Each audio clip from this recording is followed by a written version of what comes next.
Welcome back to the National Capital Region, everybody. I'm Ryan, and this is Northern Perspective, the morning edition. I don't even know if we've ever had a morning edition of Northern Perspective, but ladies and gentlemen, here we are nonetheless. So thank you, everybody, for joining us today. Our sound should be good, video should be good, everything should be good, and I'm sure everybody will tell me when it's not. So it's a beautiful, clear morning here in Ottawa, and it is a wonderful day for accountability and transparency. Maybe not with the government, but we're going to get some, I think, regarding one of the government's most trusted media outlets. And by trust, I mean that the government trusts them. I don't necessarily mean that the public trusts them. But yes, ladies and gentlemen, it is CBC Day here on Parliament Hill. And we are going to be seeing Travis Donraj live in committee as it happens. And word on the street is it might get a little spicy. So it is going to be fantastic to see what happens. Now, let's go through some of the rules, folks, because it's been a little bit since we've done, I think, a live stream from committee. So number one, please respect the platform. Please respect everybody in the chat. No selling, soliciting, or spamming. And be mindful that even though Tanya is not going to be on the live stream on camera, she is going to be in chat. So she is going to be moderating.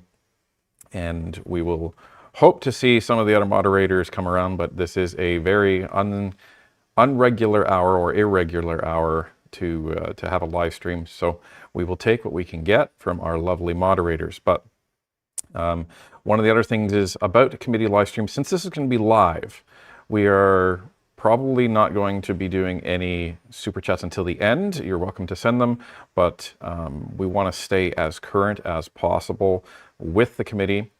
In other committee live streams, because they weren't live, I was able to pause them and comment on them. I'm going to try not to do that unless something earth-shattering happens, but that's to keep everything current and to make sure that we are getting everything and all of the reactions from both you and me as live as possible. So the committee is set to start at around 11 o'clock a.m. and we believe that Travis is going to be in the first block of witnesses. There are going to be a number of witnesses today. 1, 2, 3, 4, 5, 6, 7, 8, 9, 10 different witnesses are expected to testify today. So we will see how that goes. And it's going to be revealing, I think, to say the least. So, ladies and gentlemen, I hope you're ready, because I don't know if CBC is ready today. Anyhow, that's the skinny for today, and we will see how far it goes, depending on what happens after Travis is done and they move to the next block. We may or may not cover the rest of the committee meeting, but we will see what happens. We'll play that by ear, everybody. And for those in chat, veterans like Construction Cronies, thank you very, very much for letting everybody know. Please hit that like button, push it up in the algorithm, and make YouTube tell everybody, hey, Northern Perspective, who usually live streams at around 9 p.m. Eastern, is actually live streaming at 10:30 a.m. Eastern, so that everybody knows. So we will see what happens.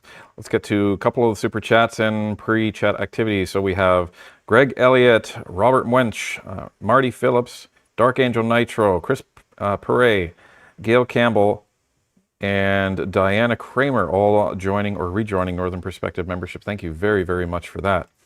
It's Stephen C., member for 24 months, 2 years, and the ride keeps getting wilder. Love you, Ryan, Tanya, and all of NP Nation. Well, we love you as well. And shout out to everybody who came out to the Barber Ball event last night in PN. It was a phenomenal time. The bar was full. It was absolutely incredible to be able to spend some time with all of those common sense conservatives and Barber Ball. And Vincent is wandering around the room. Vincent, I think we need to get him away because he's going to pull that out of there. Yes, come on, Vincent. Thank you. Our son loves to play in the studio, and he seems to be overly excited this morning. He's also excited about accountability that is coming to the CBC. So it's going to be an interesting day for sure. So we have Lithium Dream, a member for 22 months. Bet you this room will be defined at the new crying room. Hope it is as mind-blowing as I think it will be. Well, I wonder if the CBC executives are going to be watching from the boardroom, and I wonder if that is going to be the new crying room, depending on what comes out at testimony today. But we will see. We will see. We have a $10 super chat from $14 from Mike Stewart, pardon me. Choose Magna Carta over Magma Farta. I think you do deserve something for that. All right. That was a pretty good one. And Jessica Van Luke for $7. Did you see that another CBC ex-employee came out, a former weather reporter? Yes, and I think that's. I have a feeling we're going to see that. It all takes one. All it takes is one person, one brave person to step forward, and then you start seeing a tsunami, because other people become inspired by the courage of one person, and they start coming forward. More people get the courage to come forward, and then it can snowball. So it's going to be fascinating to see what this might mean for CBC and the current executives, former executives. Allegedly, the former employee had said something to the effect of, it's actually illegal what they're doing in some cases, and I very much believe that, because, well, there's some interesting things that happen behind some of these doors, but can't comment on whether it's true or false or the legality of it until we see the evidence, right? But I just want to say a special shout out to Travis, who we've talked to a little bit behind the scenes, and I've shared my experience in coming forward and let him know that yes, it's tough, and yes, it feels like everyone is coming at you at once, and they don't want people to hear your story, but that there's a lot of people that are behind him and supportive of him, and the courage that it's going to take for him to sit down at committee and tell all, that takes a lot of courage. So hats off to Travis and other courageous Canadians that may be in that same position. And the amazing thing, and I think we mentioned this before, about committee is, even though Travis is involved in a lawsuit, which he's made public against CBC, there's a little thing called parliamentary privilege that is going to come in very handy today, because anything he says in parliamentary committee cannot be used against him in any sort of civil suit. So that is going to be the fascinating thing, and that's why he's going to be able to name names and drop them in committee. He's going to have to be careful after he leaves committee, because once he leaves that room, parliamentary privilege is now gone. But what he has said remains on parliamentary record, and that is allowed to stand. So he might be able to say, oh yeah, he said that, but that's about it. But he's going to get some great advice from his lawyer, no doubt, and we will see where things go from here. Gothic Blonde member for 21 months. Sorry for being late. I was composing a skid mark stomp and burn. Maybe that's what Travis is in the midst of doing right now. All Sorts Michelle for $7. Carney off on another junket. Well, what can you expect from a guy that spends his life outside of Canada? And John Gotti for $5. Can you clarify the whole 172, 173 seats for a majority for a government? What is the number they really need for full control? Okay, so if they get 172, that's technically a majority. However, 172 -1, because the -1 is for the Speaker of the House, who typically doesn't vote. Now, if they have 172 seats, and then you end up with a confidence vote or any of these other votes, and it comes down to that, and it comes down to a 171 from the opposition, 171 from the government, then the Speaker gets to vote to break a tie. So the challenge is going to be, how many times is the Speaker going to be breaking a tie? And this is where Scarpaleggia, he's going to be put in a very awkward position if they only have 172 seats, because he's now really no longer, he's no longer, what's the word? He's no longer going to be impartial. That's going to be the issue. Because if he's voting every single time, how can you now say that he's impartial? That's going to be the uncomfortable spot that he's going to be in. Because how can you now judge him to be impartial? So this is where this 172 versus 173. 173, and they don't need the Speaker to vote on confidence votes. 172, yes, they absolutely do. So that's the main difference. Excellent question, though. Stephen C. for $5, only takes one snowflake to start an avalanche. Hope this fellow's bravery rubs off on others. Wait, YouTube won't let the word snowflake through. Really? Wow. So you actually had to put a 0 in there? Come on, YouTube. Get with the program. Get with the program. Anyway, that's going to be an interesting thing to watch as we go through these by-elections. The Liberals are really crossing their fingers for that Terrebonne win. And I think the rest of the opposition is going to be cheering on the block on that to see if they can get a phenomenal MP, regardless of her politics. She's a very effective MP in Natalie St. Clair Desgagnés. Never mind the fact they would deprive the Liberals from another seat. So it's going to be interesting to see what happens, but we will be covering that. You can watch all of the results come in live on Monday, April 13th, and that will be in the evening. Polls, I forget exactly what time the polls are closed. I think it's around 8 or 9 o'clock. So we will be starting our coverage around that time on April 13th. So you can mark that on your calendars and circle it and put a big X on that. That is by-election day in Canada. So we will see what happens. Jessica Van Luke with another $7 super chat. Thank you. Thoughts on Jeff Rath claiming that Pierre would do nothing for Alberta if elected PM. This is why I'm starting to lose respect for the separatists. Yeah, I don't know what he has been watching. I don't know if he watches Pierre speak, but there's going to be a lot of things that the Conservatives will do that will be beneficial for Alberta. Number one, C-69, gone. Number two, the tanker ban, that will be gone. And number three, I have every confidence. Vincent, stay over there, please. I have every confidence that Pierre is going to say, okay, pipeline, let's go.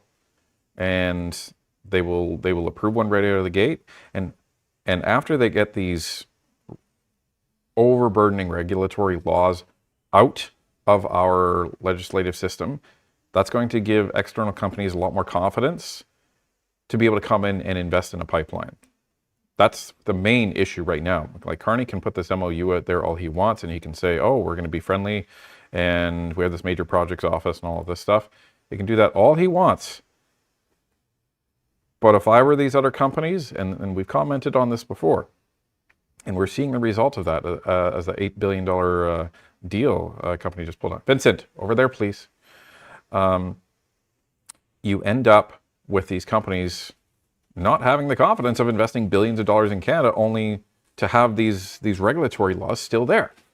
So you're going to see that. And I think, especially as a result of what's going on in the Middle East right now, and the issue with the effect of Iran attacking these other Middle Eastern countries, driving up oil prices, the business case has been made. So so for Mr. Rath to say that Pierre's going to do nothing for Alberta, I will say I firmly disagree with that, and I don't know where he is making his assumption on that. So, you know, by that logic, you know, he should say that Danielle Smith will do nothing for Alberta.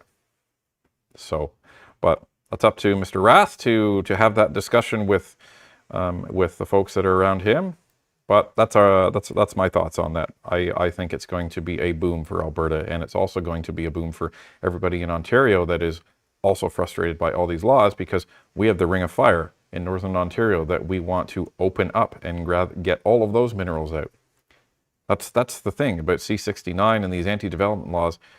Yes, it affects Alberta, but it also affects other regions around the country where people are sitting there saying there's literally a proverbial gold mine that we're not allowed to get access to, that would provide thousands of jobs, that would provide billions of dollars of GDP into this economy. And we're just sitting here, you know, with our head in the sand, our elbows up in the air, and, you know, we're pretending that we're doing, you know, the best for Canada. We as in the government, but it's very frustrating, to say the least. And Sandra Clark, welcome to NP Supporter. Thank you very, very much. And we're still around 1,000 likes, folks, so we have 2,400 people in chat. Let's get that like count up, because that pushes YouTube to push us up in that ranking, and lets everybody know that there is a live stream going on right now covering a very, very important topic. So now we're still waiting on the feed to begin for committee, and since I was in there, I can tell you basically what's happening now. So at this point, they've probably wrapped up the previous committee meeting that was in there, or they're getting close to it, and so that committee will exit that same room, because they use the same rooms for different committee meetings.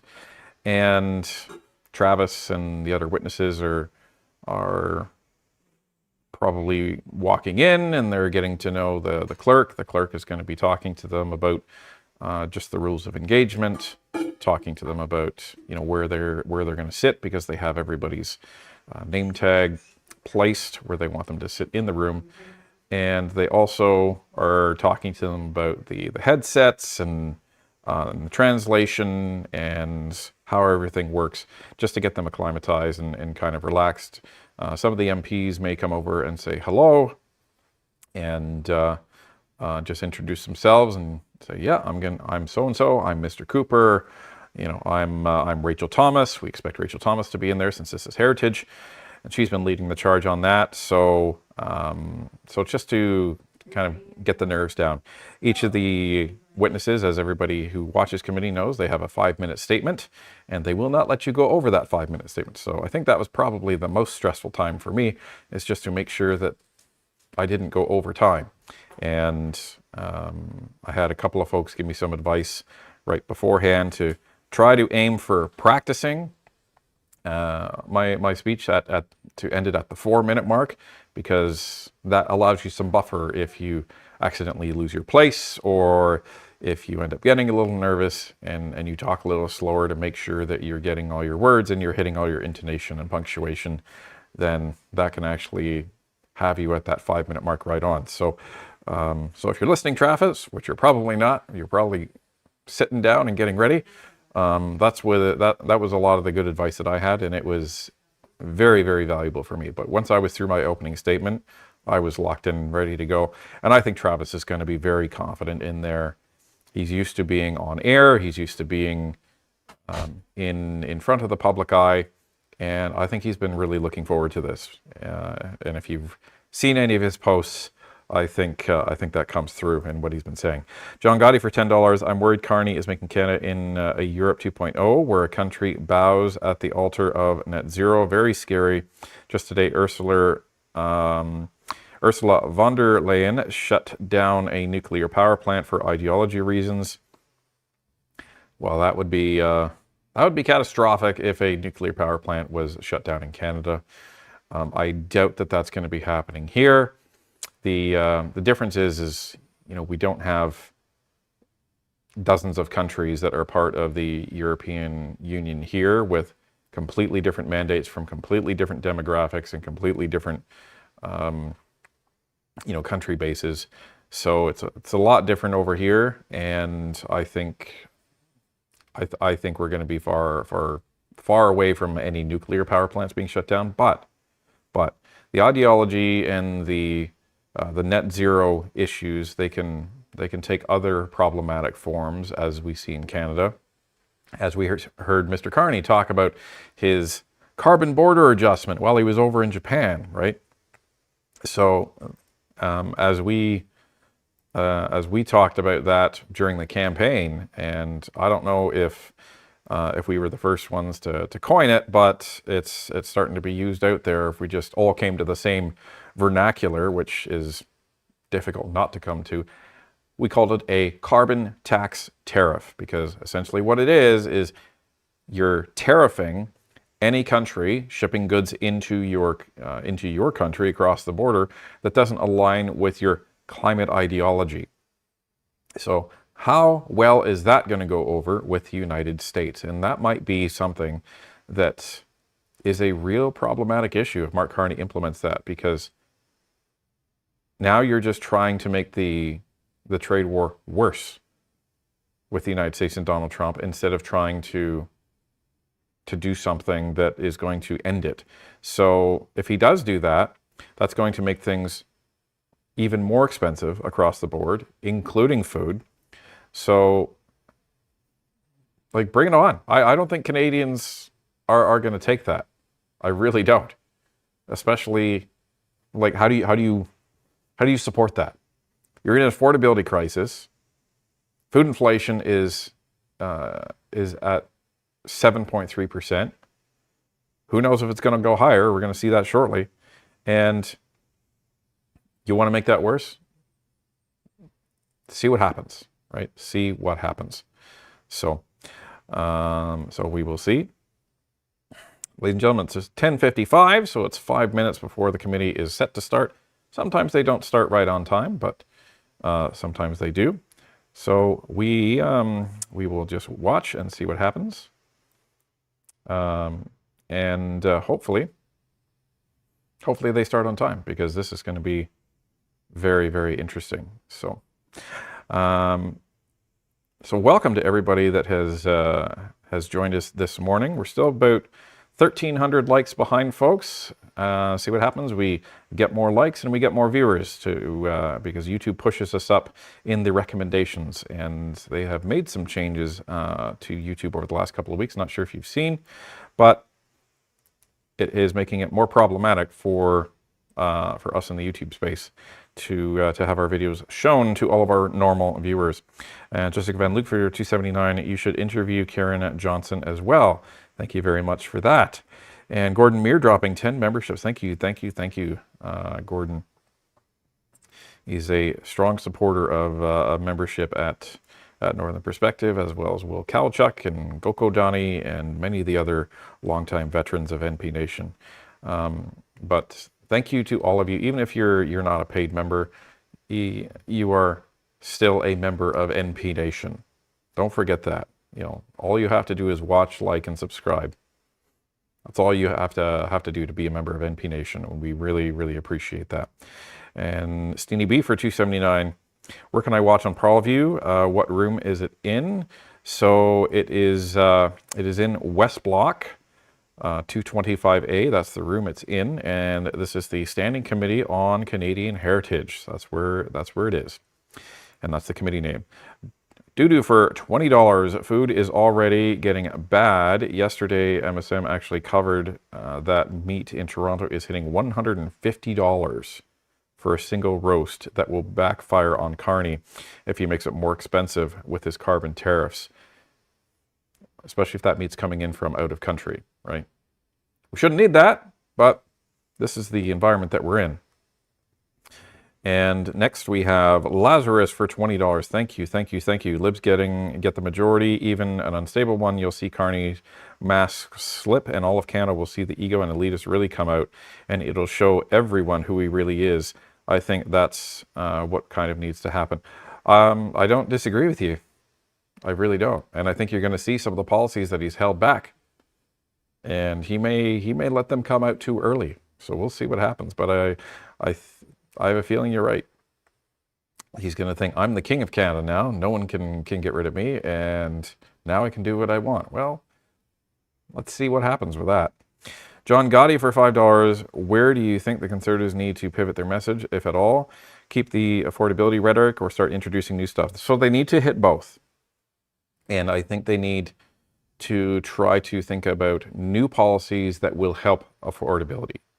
Affordability is still something that they need to focus on, but they need some fresh messaging, because even good messaging repeated enough will become stale and people will tune out.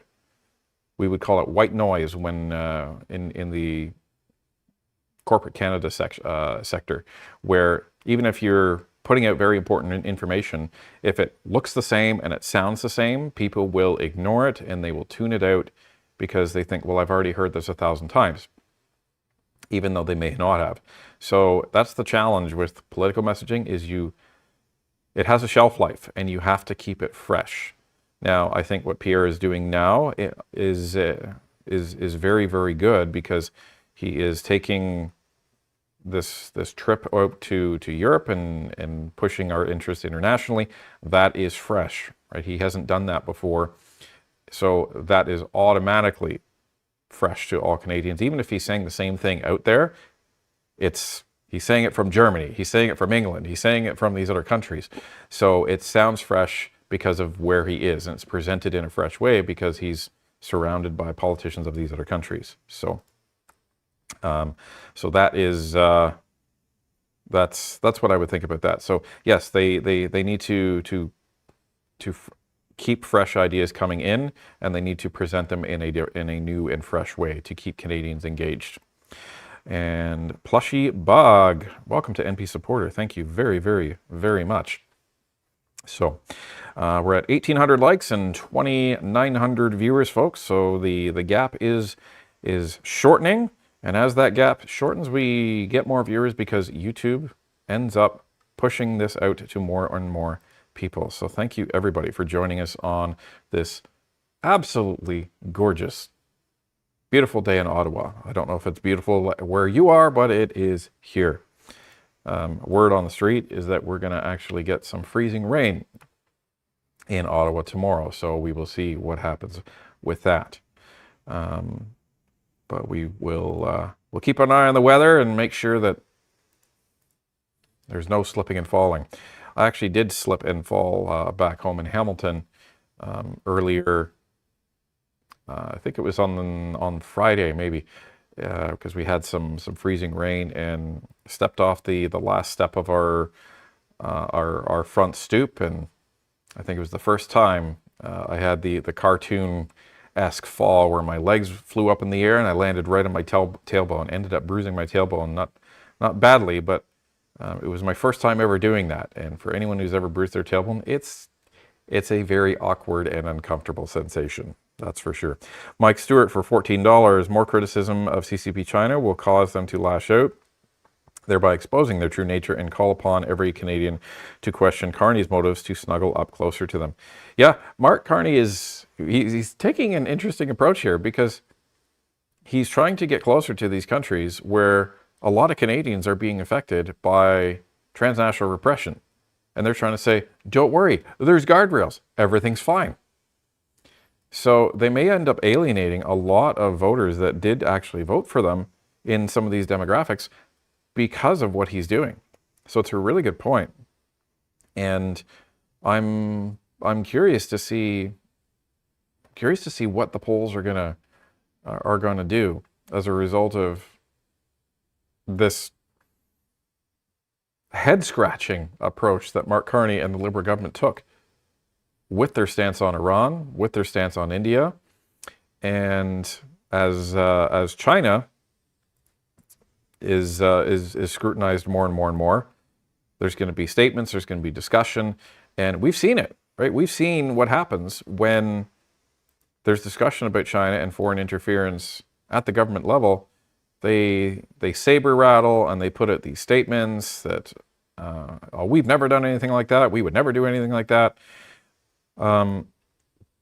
So it's interesting to see what ends up happening with this. And as China does that, you're going to see what happens. And if Carney and Carney's cronies, if they don't respond in kind, well, it just leaves it all bare for Canadians to see. Well, okay, so you said there was going to be guardrails. You said the transnational repression was over.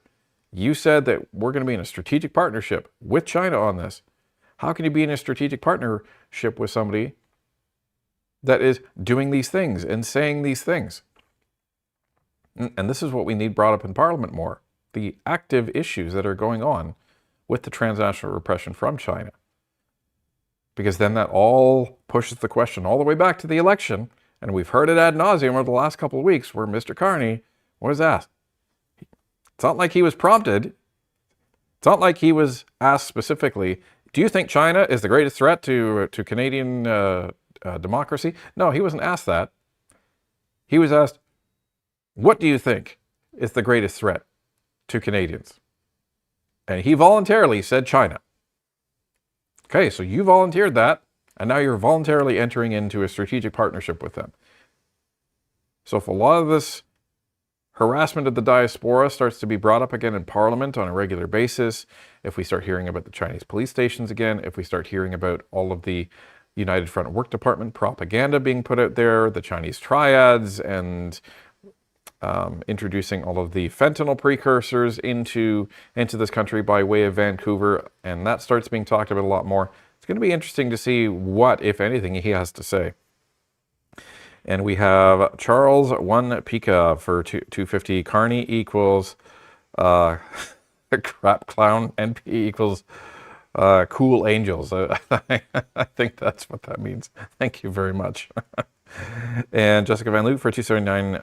The vote for Bill C9 is happening tonight.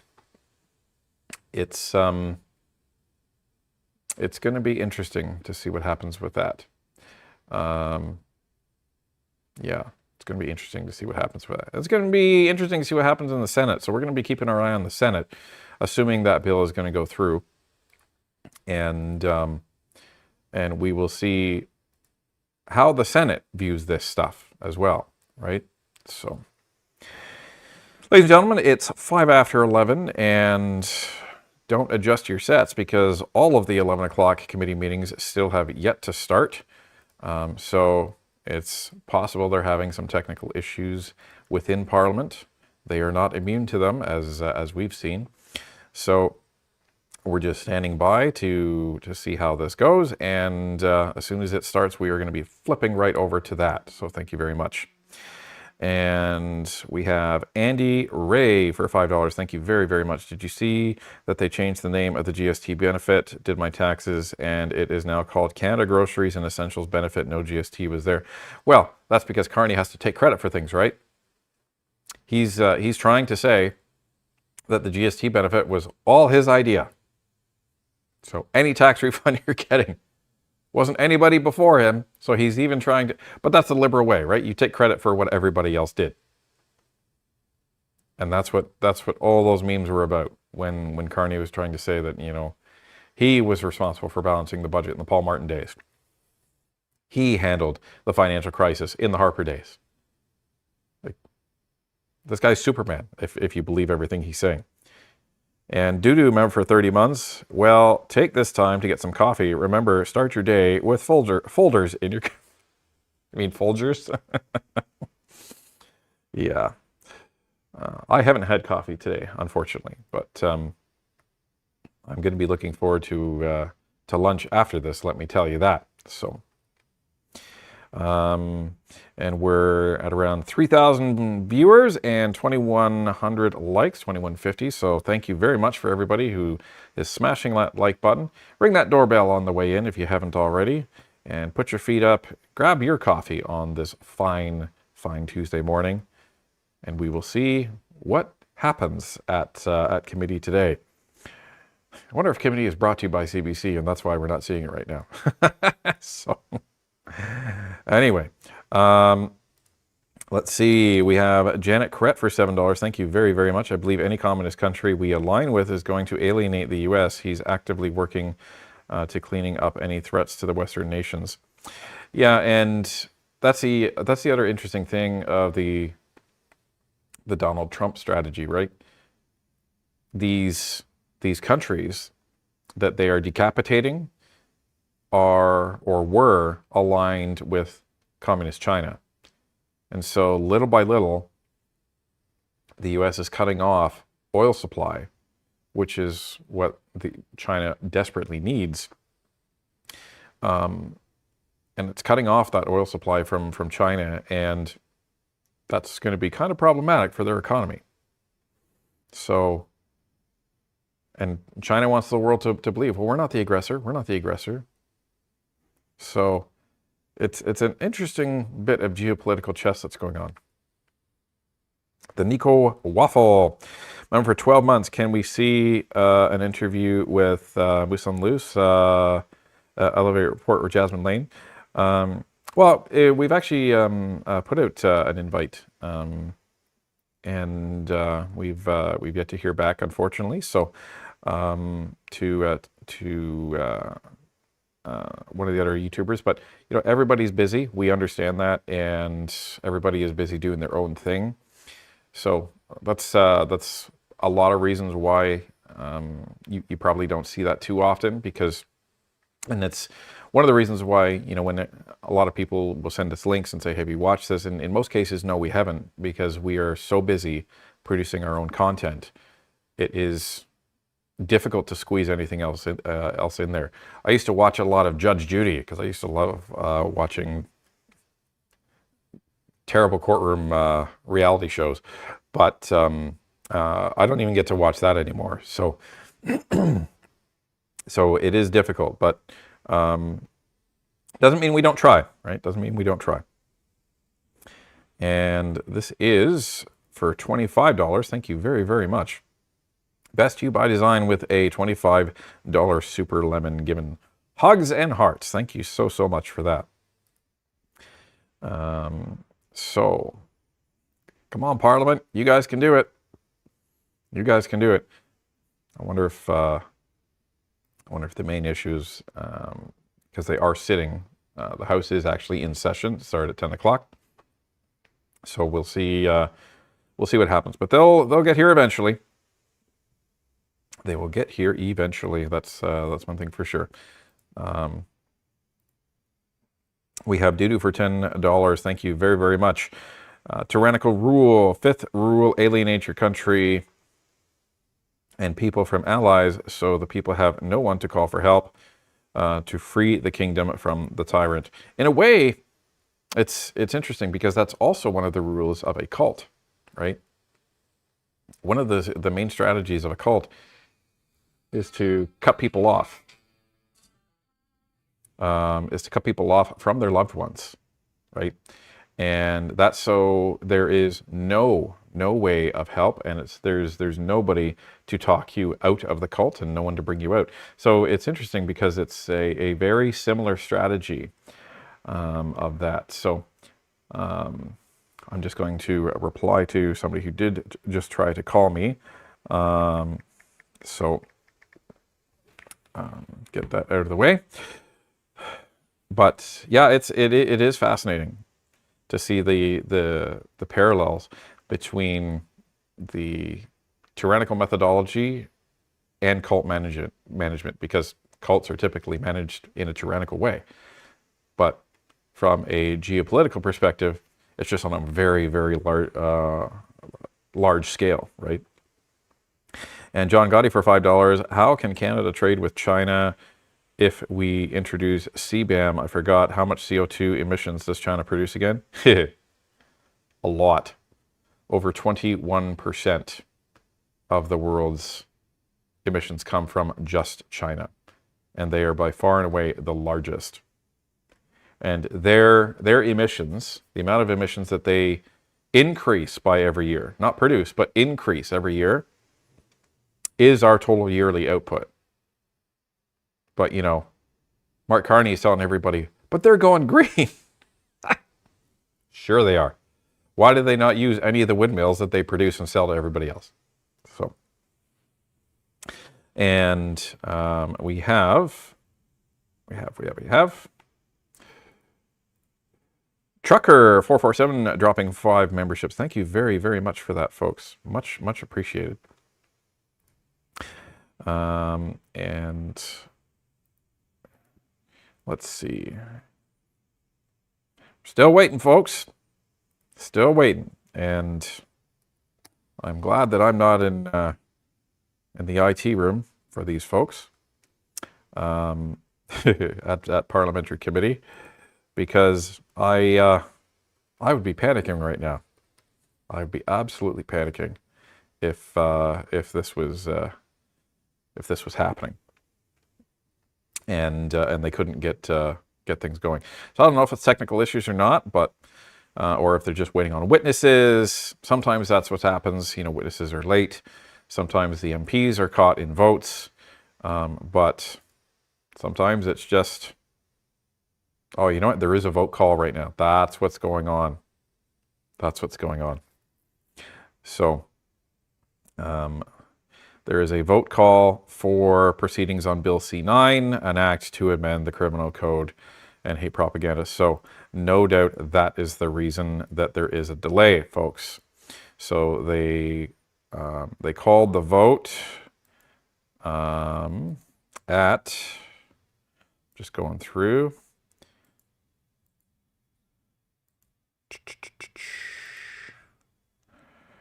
looks like they called the vote at about 10 to 11.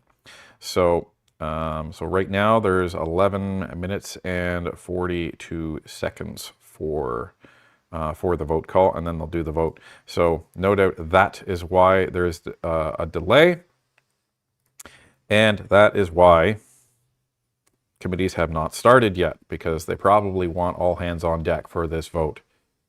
So, as we say in politics, anything can happen.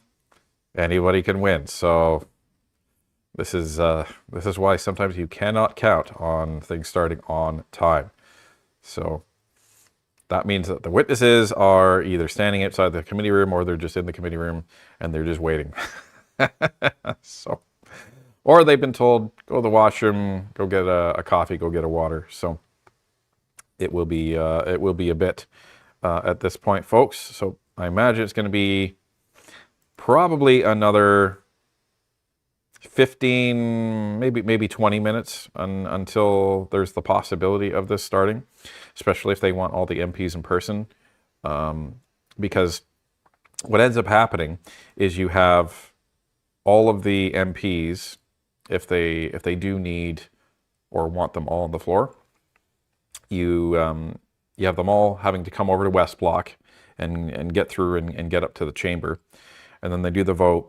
And but in some cases, the committee room is actually over in one of the other buildings across the street, so it can take them time to get over there. But I believe I said earlier that this is actually in West Block. So yes, it is. So this is in this room is in West Block room 225A. So if they do need all the MPs in the House for the vote, at least they're in the same building, so it shouldn't take them too long to actually get from the House to the committee room after the vote is done. And that's my guess as to what's happening here. And if they don't need them in the room, then what's going to happen is the committee members are probably just in their prep room, and they will vote on their app, and off that will go.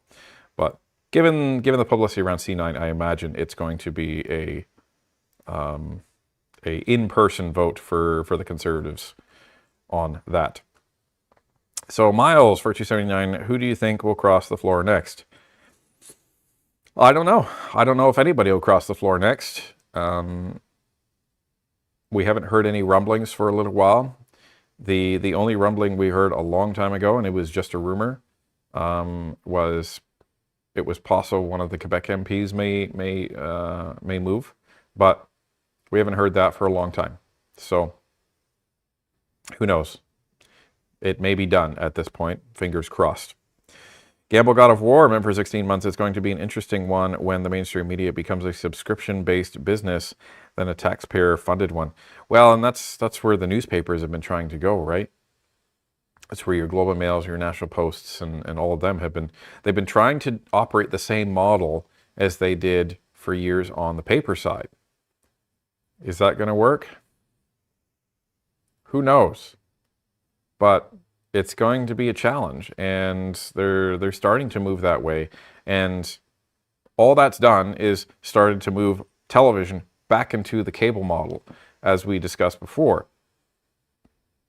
And people hated the cable model because they didn't want to pay $5 here, $10 here, $15 here, $20 here in order to actually get access to what they want to watch. That's why Netflix took off like a bat out of hell when they launched that, because you didn't need to do that. You paid one price. But Amazon is trying to nickel and dime that. And they're trying to have you do that. And I think even Crave has been trying to do that. So it's a failed business model. It's been tried. But you're trying to do it all over again on the internet. So good luck with that. And Linda Golby, welcome to NP supporter. Thank you very, very much. Best You by Zion, member for 32 months. Susan Canada here. Oh, it's Susan Canada. That's what it is. Amazing. Thank you. I was looking forward to seeing you on Wednesday, but if we're getting ice rain, I'm not driving an hour in black ice. Be safe out there. Indeed. Make your own decisions. Ensure you make safe decisions, and stay safe out there. So judge your road conditions accordingly. But we're also going to be at a West Nepean event on the Thursday, so there is an opportunity on Thursday as well. So don't forget about that. And we have member for 3 months. Thank you very much for sticking around and joining up. This is C No.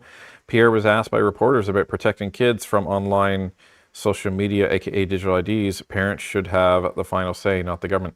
Yeah, and parents should be doing their jobs, our jobs, right? It's our job to protect our kids. So, you know, I just shake my head at this. And we've talked about this before, and this would probably be a whole other half-hour conversation, but I think I'll just take your summary. Parents should have the final say, and not the government. I completely agree with that.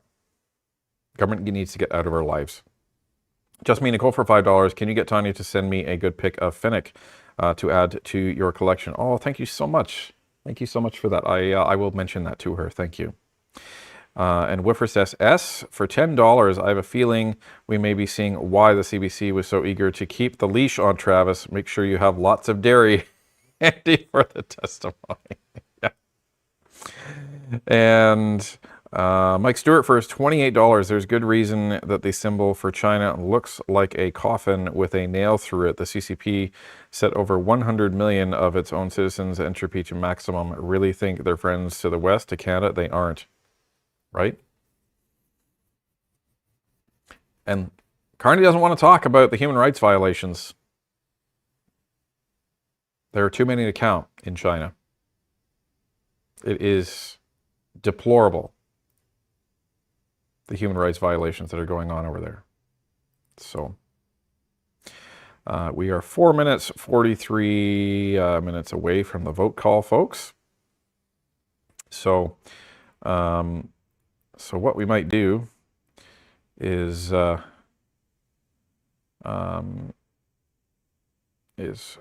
flip over and let's see what we have here. Let's see if this is going to work for me.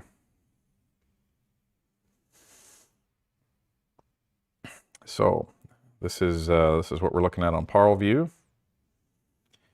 And Parlview is never fun when you're when you're trying to present this to folks.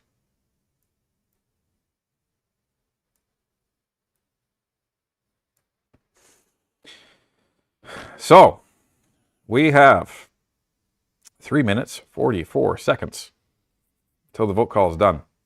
And then we get to watch a vote on C9. And then hopefully we will be able to start this committee meeting. But good things come to those who wait. That's the saying, right? So, so we'll see what happens there. Okay, so let's go back to here since that's going to be working. So now we have N.A. Hampston for $2. New Brunswick mass murder. Alan Leger is no more. Take from that what you will. Thank you very much for that. I imagine you had to go through a couple of drafts for YouTube to put that through. Thank you very, very much. There's some cheering going on there. And James Dugan for $2, $3.33. And yeah, we're at 2:45 now, so we're counting down, folks. We are counting down. Let's see. It is going to be an interesting day in Ottawa, that's for darn sure. Thanks everybody for joining us this morning. We're at 3,200 viewers, 2,600 likes. See if we can close that gap on the likes and the viewers, folks. That'd be phenomenal. Steph, 2, welcome to NP Supporter. Thank you very much for joining all of us here. And we have less than 2 minutes to go now, which is great.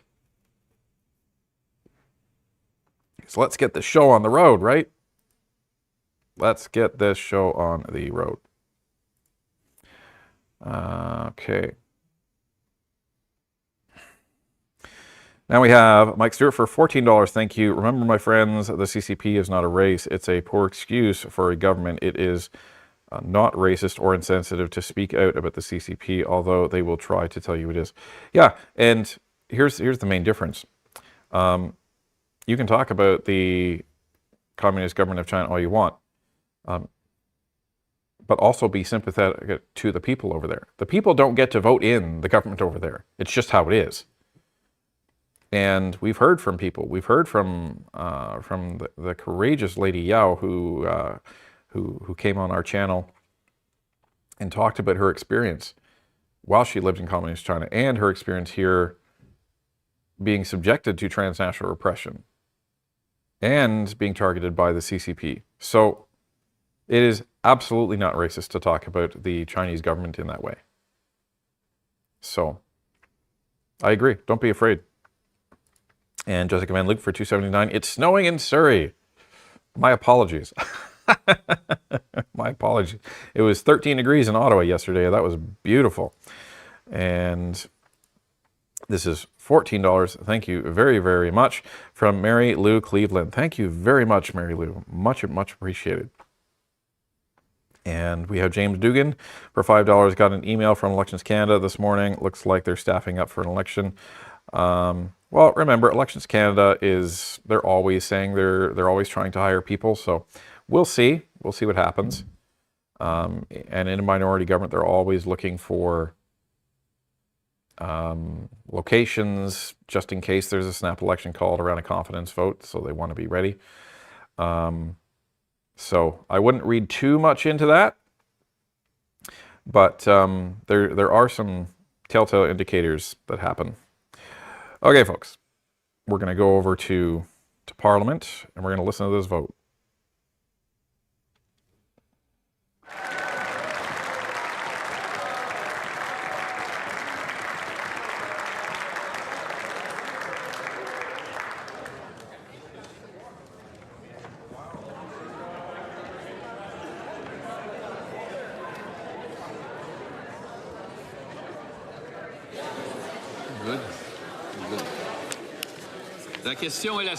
The question is as follows. Mr. McKinnon Gatineau, seconded by Mr. Fraser, moved that, in relation to the consideration of government business number 6, the debate not be further adjourned. The 10-minute period for members voting electronically has started, and the House will now proceed to the vote for members participating in person. All those in favor of the motion will please rise. Gatineau. Mr. McKinnon Gatineau. Mr. McDonald Malpeck. Mr. McDonald Malpeck. Ms. DeBrusen. Ms. DeBrusen. Mr. Ananda Sangri. Mr. Ananda Sangri. Mr. Fraser. Mr. Fraser. Mr. Solomon. Mr. Solomon. Monsieur Duclos. Monsieur Duclos. Mr. Wilkinson. Mr. Wilkinson. Monsieur Guilbeault. Monsieur Guibault. Ms. Jazik. Ms. Jazik. Mr. Fragiscados. Mr. Franciscados. Ms. Sahota. Ms. Sahota. Mr. Belanger Desnati Messinipi. Okay, so I'm going to mute this.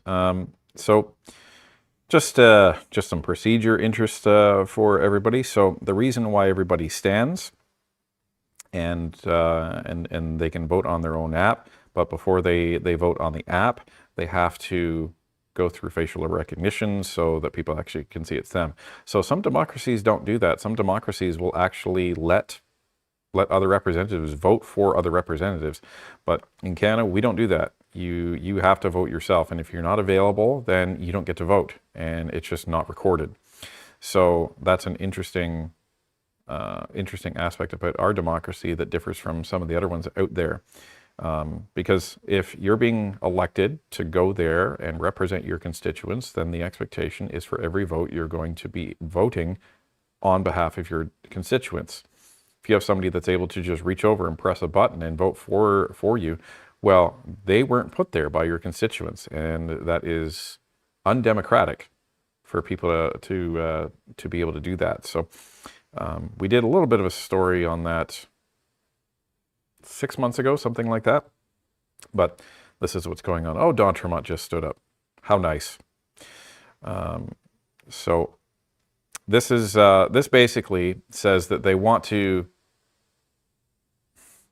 I think they want to. This is to terminate the debate. I think this is what this is doing here. So it's a motion of closure, as you can see at the bottom. So this is a procedural option that they have to stop a debate from happening. And the Liberals didn't have a dance partner when it came to the SDTC scandal at the end of the last Parliament, which is why that debate perpetually kept going. So even though you had the NDP complaining about the Conservatives filibustering, they still wouldn't join with the government to actually end the debate. But that's what's going on here. So the only reason that this vote is even happening is, from my expectation, is that obviously the Bloc is going to vote with them. So, and here you go. This is the Bloc standing up to vote, and no doubt this is going to pass because that gives them that majority vote here. So now they're going to ask everybody to stand up who is voting against this, and that's what you're seeing. So the Conservatives are standing up to vote, and everybody else is probably voting remote. And I don't see Rachel Thomas and some of the other committee members of Heritage there. So my guess is they've just paused committee until their vote has been done. And then once the vote is complete, they are going to be starting committee. That's my guess as to what's happening here. So let's see. As that vote concludes, we'll get to some of the other administrative items here.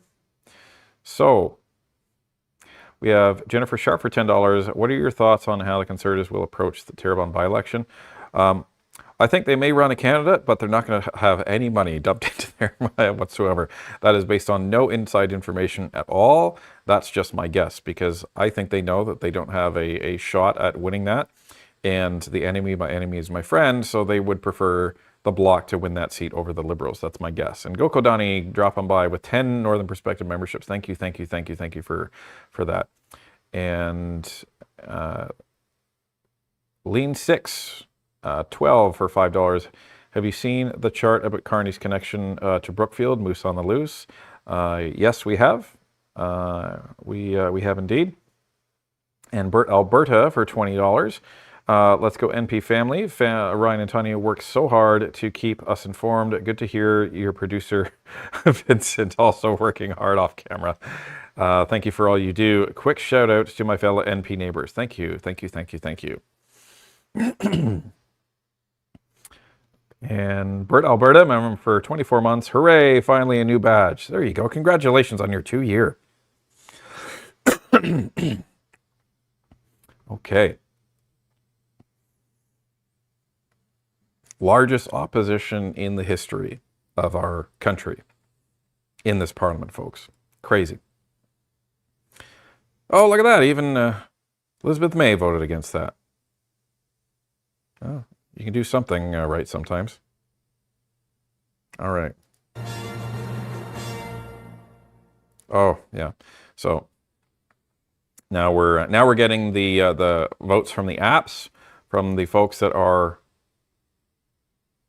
waiting for committee, right? So most of these folks that you're seeing here are either indisposed or they're waiting for their committee meeting to start, and that's where you're getting all of these come in. So about 4.5 minutes for them to vote electronically, and then we'll get to starting. So it's a lot of fun when you're trying to fill time between these events. Some people in the past have said you should just live stream Parliament all day. Well, there's a lot of boring stuff that happens during the day that it's actually not worth tuning in for.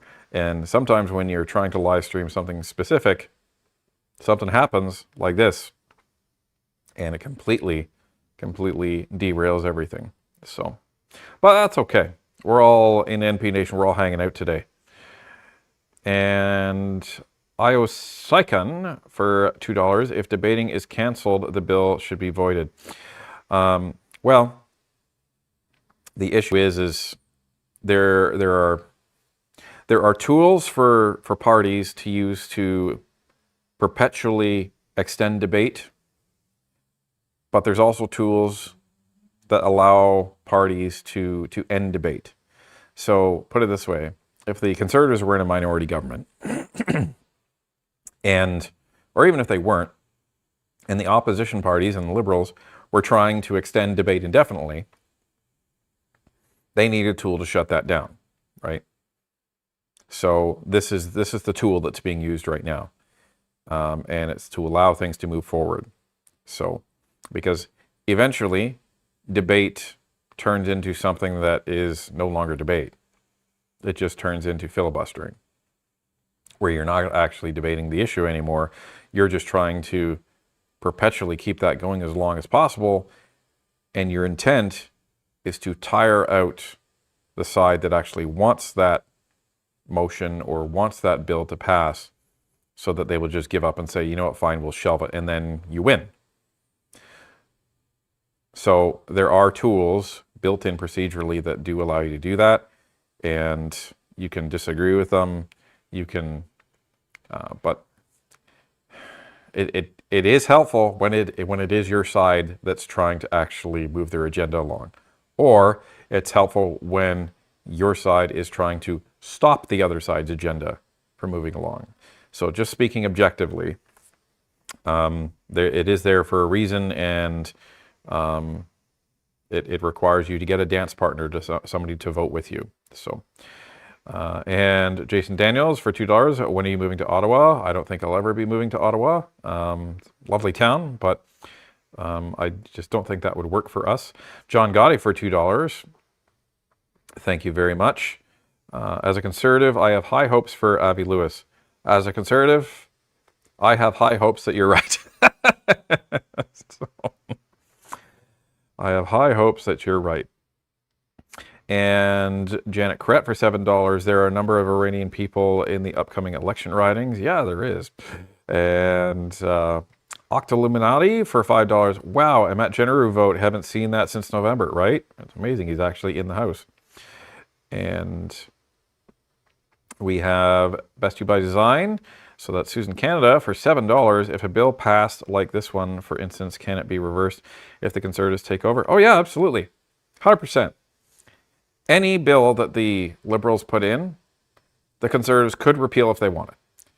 Like, the Liberals put in Bill C11 and C18. And the Conservatives has said that's on their agenda, to repeal Bill C11 and C18. That's the nice thing about governments, is you can rip out bad legislation. So there's always a path back when it comes to our democracy, and that's what we've been saying. So, all right, folks. I'm just going to check to see how this is going. Electronic voting period has passed, and just based on the votes, we know that this motion is passing. So the motion of closure, which would terminate debate. And I can't have this playing on the live stream because YouTube will get us for a copyright infringement based on the music that they're playing. That's happened before. So let's see. I wish to inform the House that the electronic voting period has ended. If members were not able to vote due to technical difficulties, they may now use the raise hand function and the chair will recognize them. Mr. Kibble. Yes, thank you, Mr. Speaker. Due to technical difficulties, I would like to register my vote as nay. Mr. Kibble, nay count. Anyone else? No.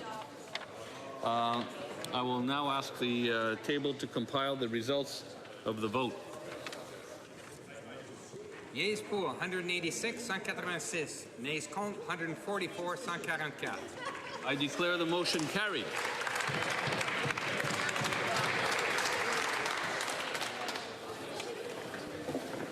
Orders of the day.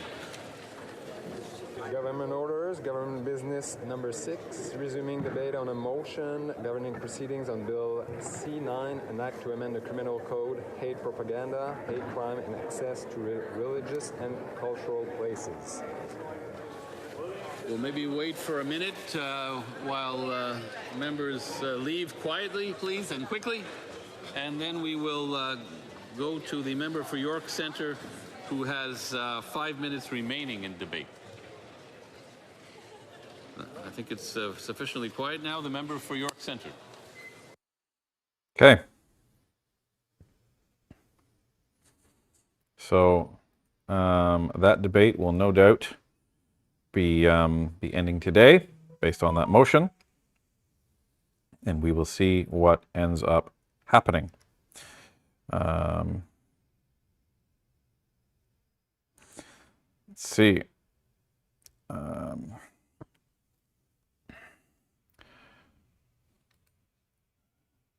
At this point, committees are probably going to start shortly, so stand by for that. And Libby T, sorry, I'll get to shortly. Libby T, Rusty Shackelford for $5. Here's a shocker. Flip to CBC and can't find any talk of this committee. Great meeting you guys last night. Thanks for the autograph. No problem. Thank you very much. Yes, shocking. Mike Stewart for $7. You're doing great work. The bots are here with their Canada's done messaging. Lots of packets flowing to and from Beijing, I bet. I bet you're right. Libby T for $2. Has C9 been read in the Senate? No, C9 has not been read in the Senate yet. Hasn't left Parliament yet. Hasn't passed third reading yet. Once it does, it'll go to the Senate. Miles 452 for $7. C9 is passed. I don't get why the bloc votes yes. So C9 is not passed. C9 still has to go. It hasn't. Third reading hasn't been voted on yet. It's still under debate.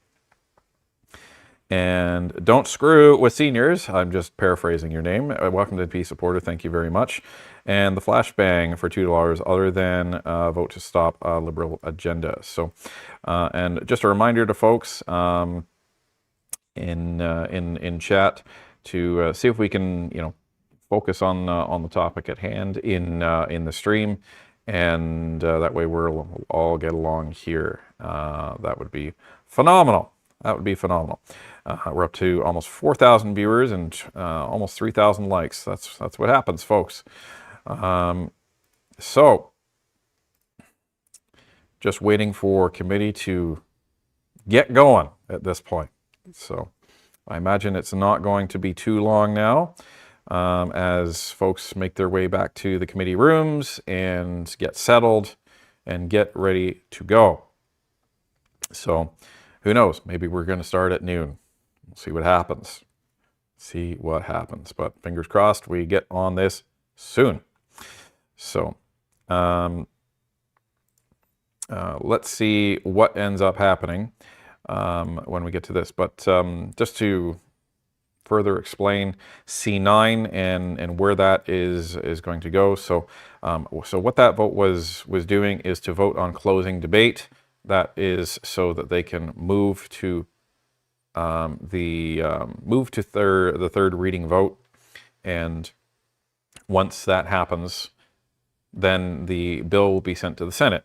Now, the Senate has been more vocal about some of the legislation that has gone over to the Senate from the Carney government than it has on the Trudeau government, and that's because none of the senators there have been appointed by Carney.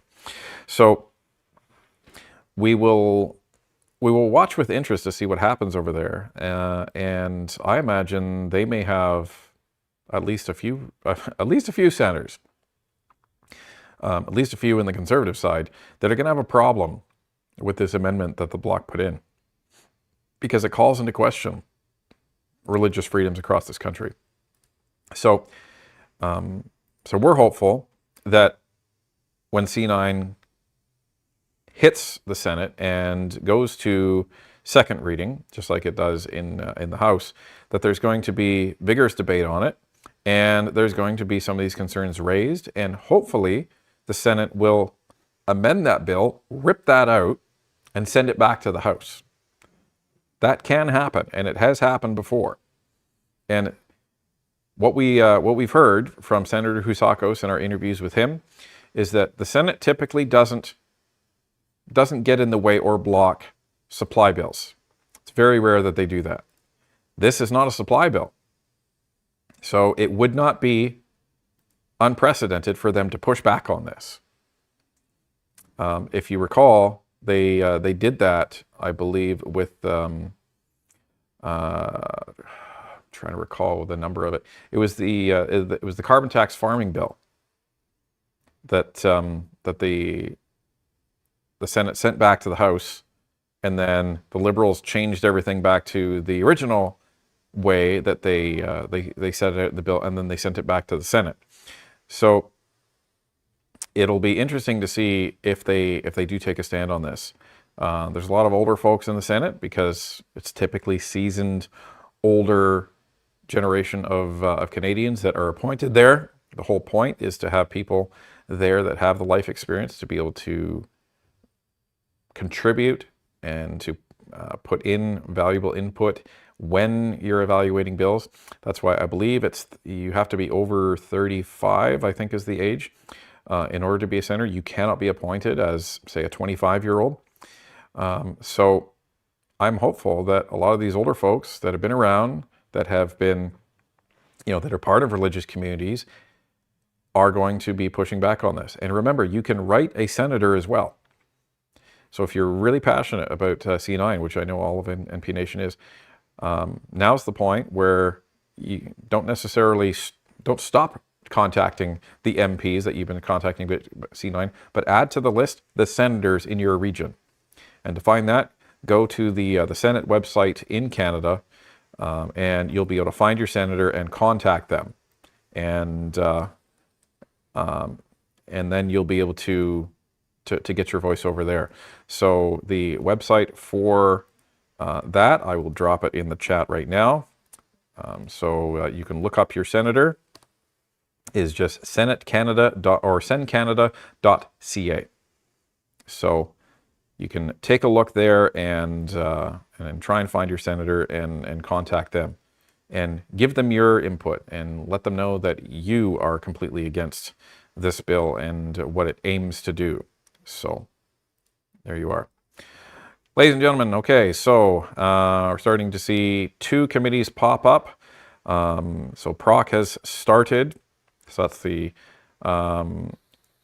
Standing Committee for Procedure and House Affairs. So that has begun. And the Standing Committee of International Trade has begun as well. And it looks like we're going to be getting started shortly with the Heritage Committee as well, from what I'm seeing. So let's pop over to there. So that's great. So we're getting really close, really close. I'm getting excited. How are you folks doing? This is going to be something else, folks, something else. So here we go. 6 to the Standing Committee on Canadian Heritage.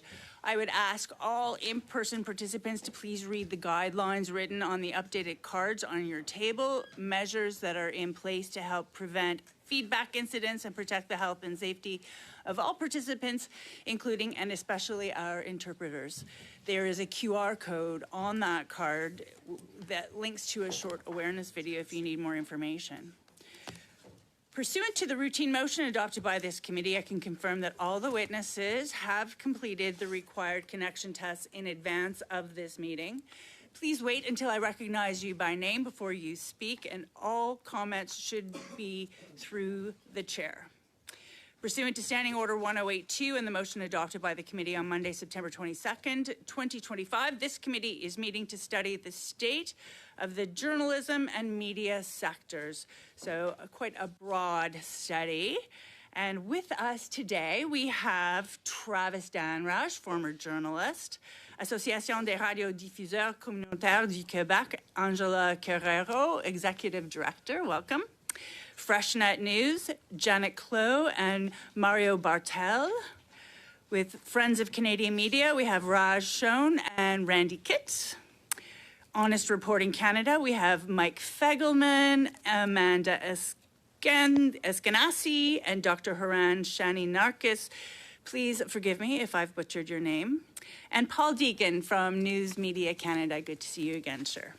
So everyone or your organization will have 5 minutes for an opening statement, and then we'll open up the floor to members for questions. We'll start with Mr. Danrush. You have the floor now for 5 minutes, sir.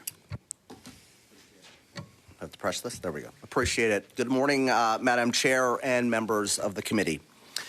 As a kid growing up in Alberta, I wasn't like most of my friends. Every night, I watched The National with Knowlton Nash. He represented a public broadcaster that belonged to Canadians. Not to power, not to party, but to the public. And that is the CBC that I believed in. Now, many Canadians know the story about one of my tweets. In April 2024, I publicly stated that Canada Tonight had requested an interview with then CBC President Catherine Tate, and the request was declined. Facts. Shortly after, I was removed from the air.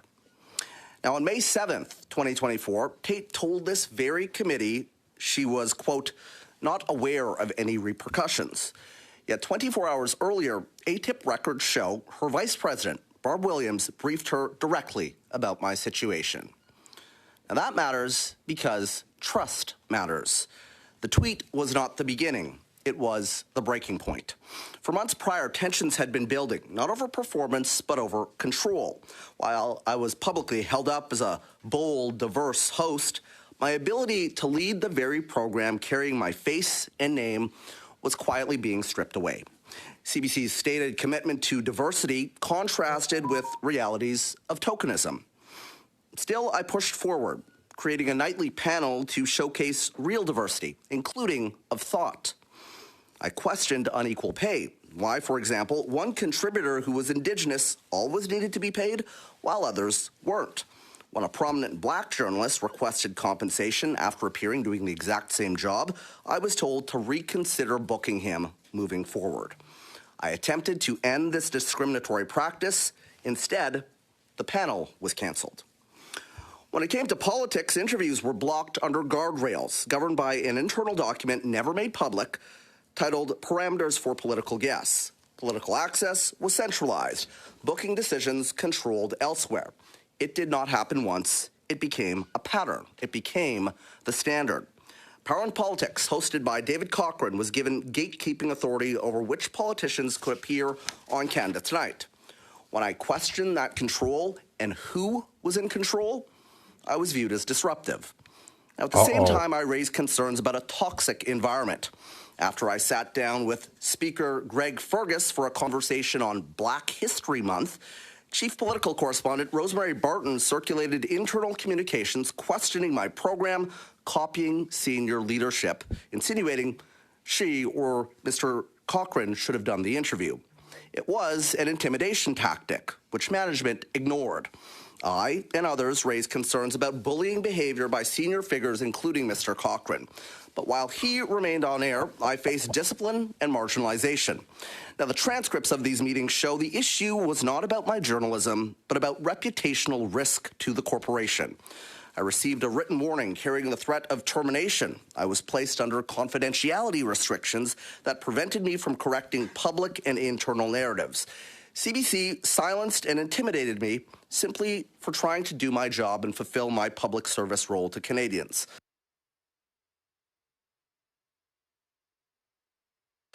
Now, this is not about left or right. It's not about one tweet or one career.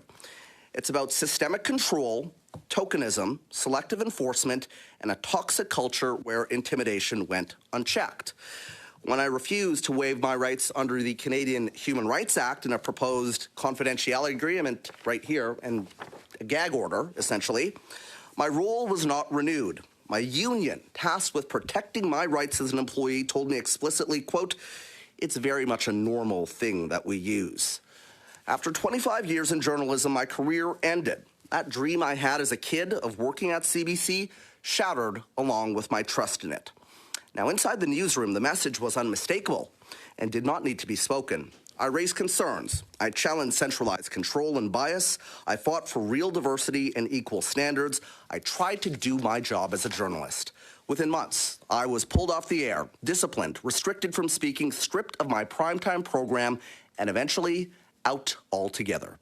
Now, if you were still working there, would you feel safe raising similar concerns? This is how silence becomes culture. It's how whistleblowers are intimidated. Public institutions do not weaken from scrutiny. They weaken when they avoid it. The CBC that I believed in was strong enough to withstand accountability. If it is to endure as a public broadcaster worthy of Canadians' trust and over $1.4 billion of their money, it must be strong enough to withstand it again. Accountability is not destruction, it is survival. Thank you for your time. Shots fired, Thank folks. you. And next we go to Angelica Carrera for the Association des radiodiffuseurs communautaires de Québec. Excusez-moi, je ne sais pas si j'ai dit. I don't know if I said your name correctly, but you have 5 minutes starting now. Thank you. Madam Chair, members of the committee, thank you for giving me the opportunity to share some observations as part of the study on journalism and the media in Canada and Quebec. I would also like to commend the work of the committee, which made accurate and relevant recommendations in its third report.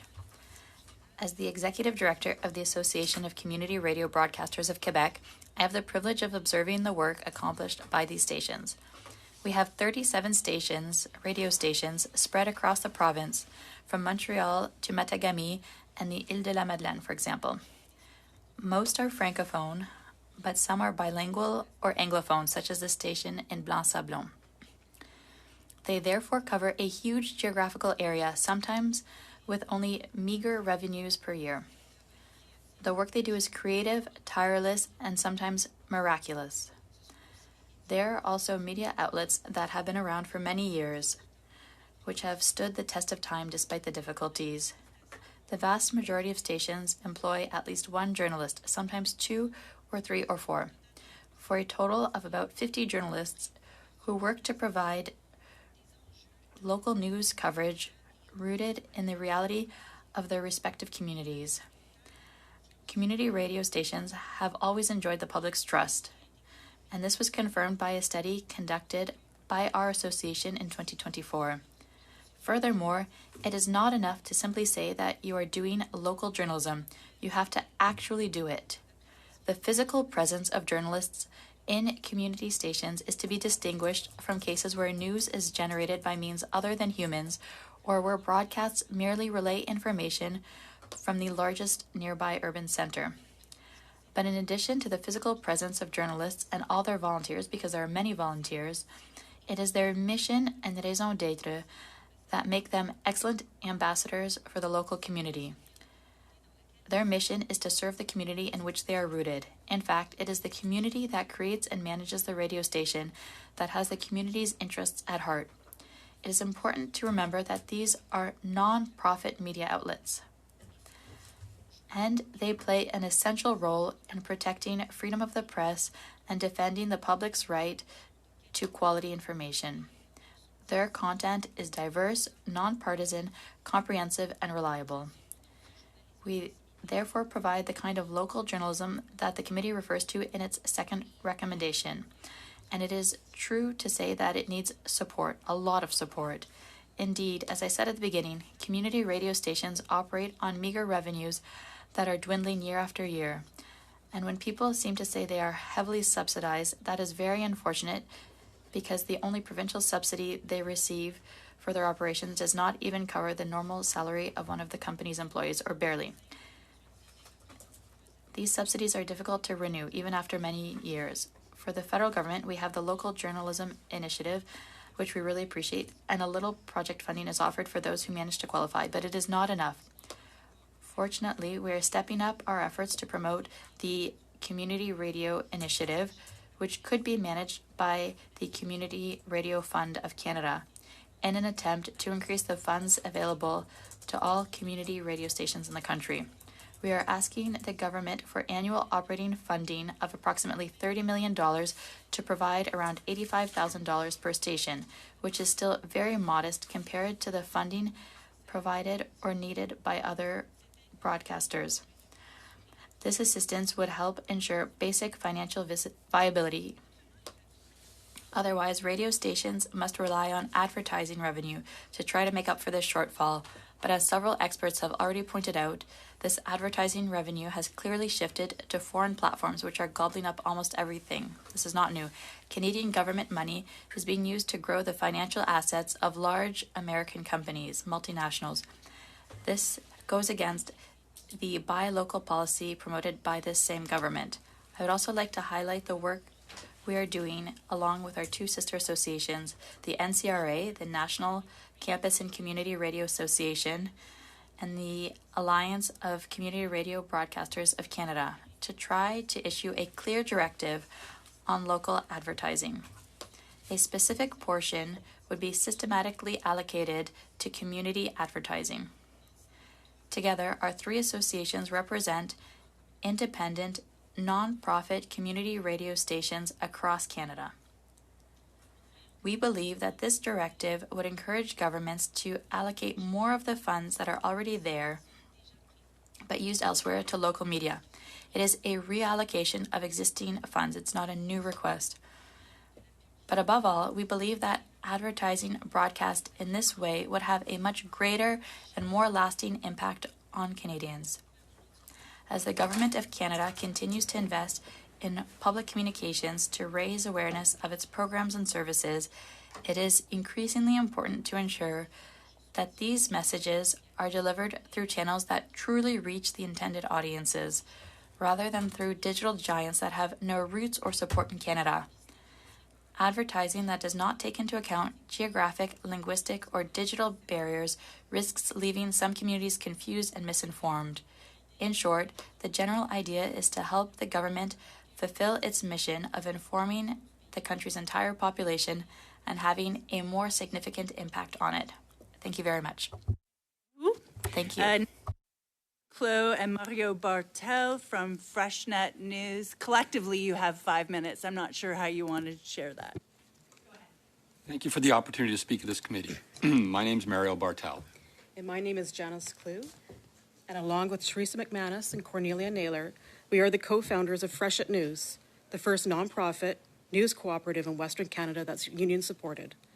We are veteran community news reporters, editors, paginators, with more than 100 years of combined experience covering New Westminster, Burnaby, and the Tri-Cities in British Columbia, approximately 600,000 people outside of the city of Vancouver.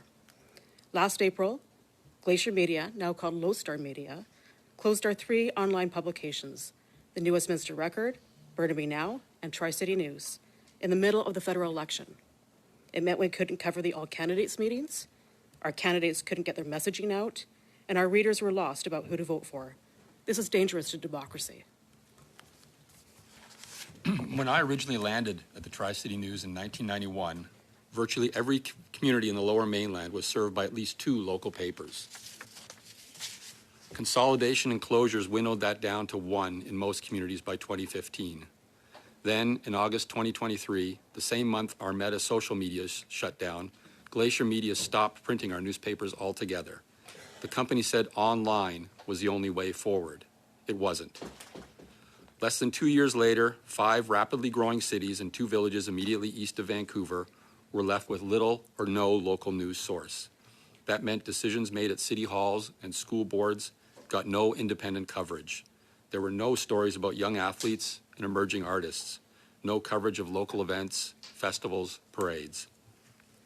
What may have been no longer economically viable to Glacier Media was untenable to the journalists who have dedicated their careers to sharing those stories. After all, we live in those communities too.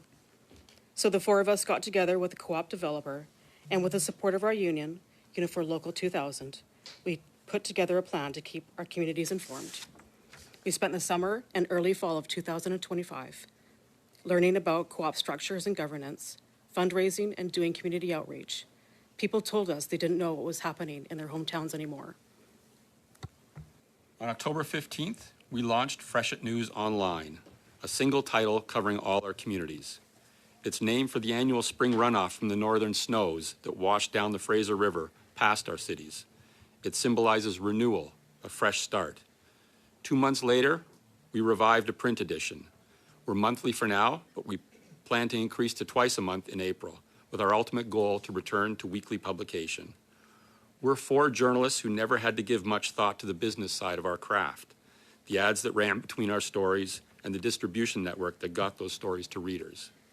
The learning curve has been steep, but our journalism skill set has made us adept to changing gears when needed. The communities are responding. Our website traffic grows every week, as do subscriptions to our weekly email newsletter. Advertisers are eager to get into our newspaper, and readers are scooping up the newspapers, 20,000 of them, from our distribution points at city halls, community and cultural recreation hubs, grocery stores, coffee shops, and barber shops, senior residences. We even get calls to replenish. We truly feel our model of nonprofit, locally rooted journalism that's accountable to the communities we serve is a way forward as corporate media gives up. But what we're doing is not new. In fact, across the United States, as corporate media abandons communities due to lack of profits, reporter-led news organizations and collectives are filling the gap. Still, supports are lacking for journalism startups in Canada. We've come this far mostly on a volunteer basis as we continue looking for jobs. Our severance and EI benefits have dried up. Our fundraising at community events and through an online crowdfunding platform has comprised mostly small individual donations, $10, $25, $100 at a time. We don't have charitable status, so we can't issue tax receipts that might shake loose transformative big money support. Foundation funding frequently looks for a proven history, something that's difficult for a startup to provide. Grant opportunities are often like fitting a square peg into a round hole, and the few that are journalism specific, like the Local Journalism Initiative, are already oversubscribed and don't provide funding for critical supports like hiring ad reps who can bring in ad revenue or covering costs like software subscriptions, insurance, printing, and distribution. Make no mistake, many of the media's industry's wounds are self-inflicted. Too much growth too quickly back when times were flush, too much consolidation, too many resources expended chasing bad ideas, too many owners that are investors rather than people who believe in the mission of news. Those owners would have us believe the news business is dead. But from our experience in the past few months, since we started Freshet News, has been quite the opposite. People want to be connected to each other and their communities, free from algorithms. Businesses want to share their stories with local customers, and journalists want to be able to write and keep sharing the stories.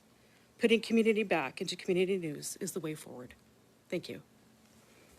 This is what happens when you It's a have the very old dinosaurs effective still use saying of print is sharing your viable. time. And as a They come former begging for money. community reporter, I really appreciate your efforts. Thank you for all you're doing. Next, we have the Friends of Canadian Media, Raj Schoen and Randy Kitt. I expect an equally engaging back and forth between the two of you. You have the floor for 5 minutes. Thank you. Madam Chair, members of the committee, Friends is a non-partisan public interest organization dedicated to ensuring that Canadians have access to strong, independent Canadian journalism and storytelling.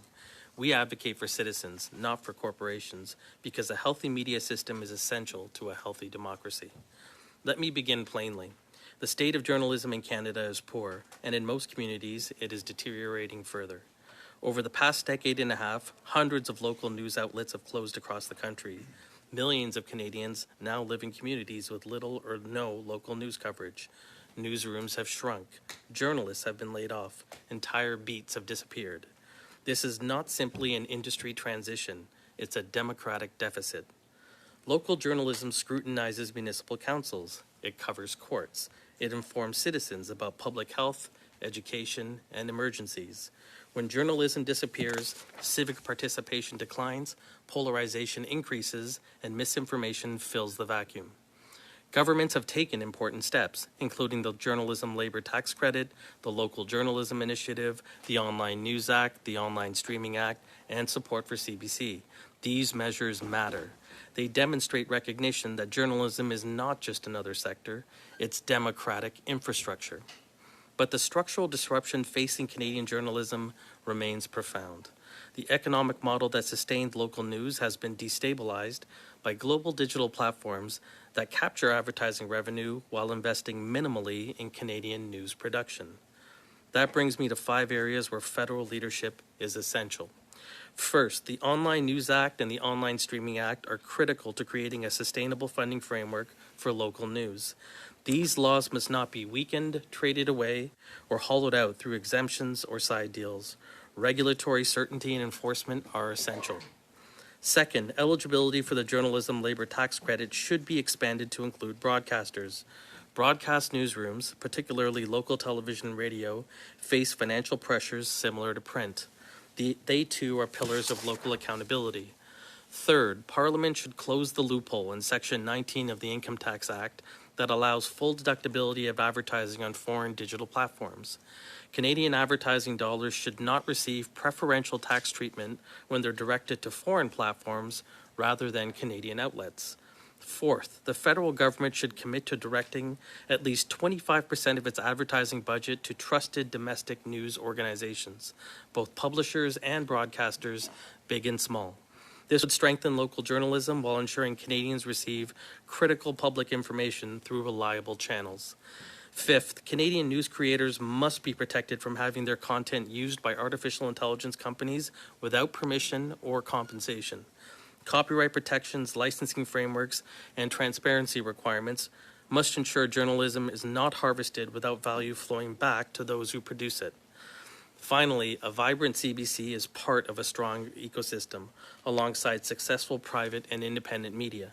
As the national public broadcaster, it plays a foundational role in connecting regions, serving official language minority communities, and maintaining news capacity where commercial models are under strain. I will now turn to my colleague, Randy Kitt. Thank you, Raj. Chair, members of the committee. Unifor represents approximately 9,000 media workers across Canada. In the last several years alone, hundreds of journalists and media employees have lost their jobs. When newsrooms shrink, the consequences are immediate. Fewer reporters at City Hall, fewer investigative projects, fewer rural correspondents, and more reliance on centralized news content. And yet, the demand for reliable information has never been greater, as Freshet News can tell you. We are living through a period of geopolitical instability, rising inflation, and increased public cynicism. Journalism is one of the few professions capable of grounding public debate in verified fact. Failing to stabilize Canadian journalism means surrendering not just jobs, but our sovereignty. Losing our local accountability, shared facts, and democratic resilience that safeguard our nation's independence. Journalism is essential to a functioning democracy, and the Canadian government should treat it like a national park, something that must be nurtured, protected, and properly funded for future generations. A strong journalism sector is not a luxury. It's infrastructure for democracy, and it's imperative that we sustain it. We thank the committee.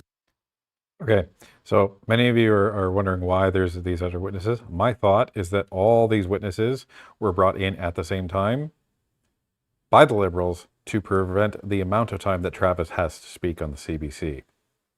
That's my thought. Component. Okay, very good, very good. You have the floor now for 5 minutes. Thank you, Madam Chair. Good morning. My name is Mike Fagelman, and I'm the Executive Director of Honest Reporting Canada. We're a nonprofit organization that ensures fair and accurate Canadian media coverage of Israel. We started more than 20 years ago, but the overt media bias that we have experienced and seen over the last 2.5 years has made that era look quaint by comparison. Just hours after thousands of Palestinian terrorists invaded Israel on October 7th, carrying out an orgy of murder, rape, torture, and kidnappings, our taxpayer-funded broadcaster leapt into action. In a letter to editorial staff, George Ahey, CBC's former Director of Journalistic Standards and Practices, warned journalists not to use the word terrorists when referring to Hamas, not to admit that 2005 was the end of Israel's permanent presence in Gaza, which it was, and even when Canadian officials refer to Hamas as terrorists. Ahey wrote that reporters, quote, should add context to ensure that audiences understand this is opinion, not fact, end quote. Hamas is, of course, a listed terrorist organization. It soon became clear for the CBC and for wide swaths of the Canadian media landscape, their role was not to report the facts to Canadians, but to use their immense influence in society to promote a narrow ideological agenda. Present-day news outlets parrot talking points from pro-Palestinian activists and overwhelmingly feature guests with a predictable anti-Israel worldview, presenting them as credible while choosing not to include opposing voices. When anti-Israel groups sneeze, it achieves wall-to-wall news coverage. When Amnesty International accuses Israel of committing a genocide, going so far as to make up a new definition in order to do so, or when a discredited group of non-experts make such claims, they get widespread coverage. Yet when scholars documented Hamas's fabricated death toll or penned a comprehensive report demonstrating that no genocide took place, they were ignored by our media. The unfounded claims of genocide and starvation were promoted ad nauseum by our media. And as it soon became clear that those allegations were false, reporters didn't apologize. They simply moved on. Now, like a cat chasing a laser dot on the wall, the worst offenders in anti-Israel media bias in Canada, whether the CBC, the Globe and Mail, the Toronto Star, or others, take their cues not from what's newsworthy, but rather what complaints are being made by pro-Palestinian activists. When reporters document the worrying rise of Islamic radicalism in Canada, the presence of Iranian regime officials in our nation, or the impact of Qatari dark money in Canadian universities, they are treated as persona non grata. When a Canadian mosque recently honored Iran's Supreme Leader Ayatollah Khamenei and glorified him as a martyr, our journalists ignored this brazen support for terrorism. Our journalists have a solemn duty to hold the powerful to account, to not act as their water carriers. But that's what they've done. Promoting hardline anti-Israel disinformation and acting as unpaid publicists for an immense web of extremist actors in Canada. This media coverage directly contributes to a spike in anti-Jewish hate crimes. When Israel is painted as a genocidal and pariah state, and opponents are widely silenced, a target is drawn on the back of Canadian Jews. The incessant demonization of Israel, and by extension Jews, has led to an unprecedented attack on the Jewish community, with terrorist rallies now a regular occurrence on Canadian streets, and Jewish schools and synagogues, as we saw this past week, shot at. While far too many elected leaders and law enforcement ignore this cancer that is in our midst. Over the past 2 years, our media promoted ideology over facts, and in the case of the CBC, did so at the taxpayers' expense. I'm happy to recount numerous examples of Canadian media bias that we have confronted. When our media act as stenographers for a regressive and hateful worldview, it's not reporting the news, it is creating it. And when our leaders stay silent, they let it happen. Our elected leaders must take the lead to remedy the situation. In my written testimony and submission to this committee, I've offered 3 concrete courses of action that you can take directly to counter these critical issues, and I would be happy to elucidate them today for anyone interested. As well, I've brought with me here today 2 colleagues, Dr. Haran Shani-Narkis, CEO of InnoHives, and Amanda Eskenazi, Director of Education at HR Canada Charitable Organization. They conducted a comprehensive review of the CBC's coverage of the Israel-Hamas war and have provided real scientific evidence of asymmetric coverage. It isn't an opinion that the CBC is one-sided. We now have scientific, irrefutable proof. Canadian taxpayers fund public broadcasters to provide accurate, impartial, and reliable information. When media outlets choose ideology over facts, they fail in this fundamental duty, leaving Canadians misinformed on issues of national security, on issues of terrorism and international conflict. This is not merely a concern for one community. It affects every Canadian's right to understand the world as it truly is. Restoring trust in our media is not a partisan issue, but a national imperative. Parliament must act now to ensure that our media serve Canadians with facts, with fairness, and with integrity, because an informed public depends on it, and our democracy requires it. Thank you.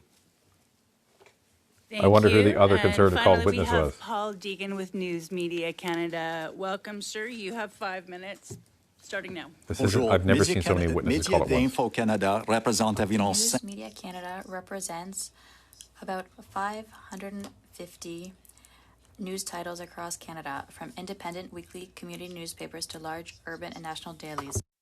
The advertising market in Canada continues to remain very challenging.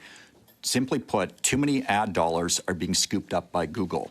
Last year, a U.S. federal court judge ruled that Google, which operates in all three areas of the market, the buying, the selling, and the ad exchange itself, illegally monopolized the ad tech market through anti-competitive conduct.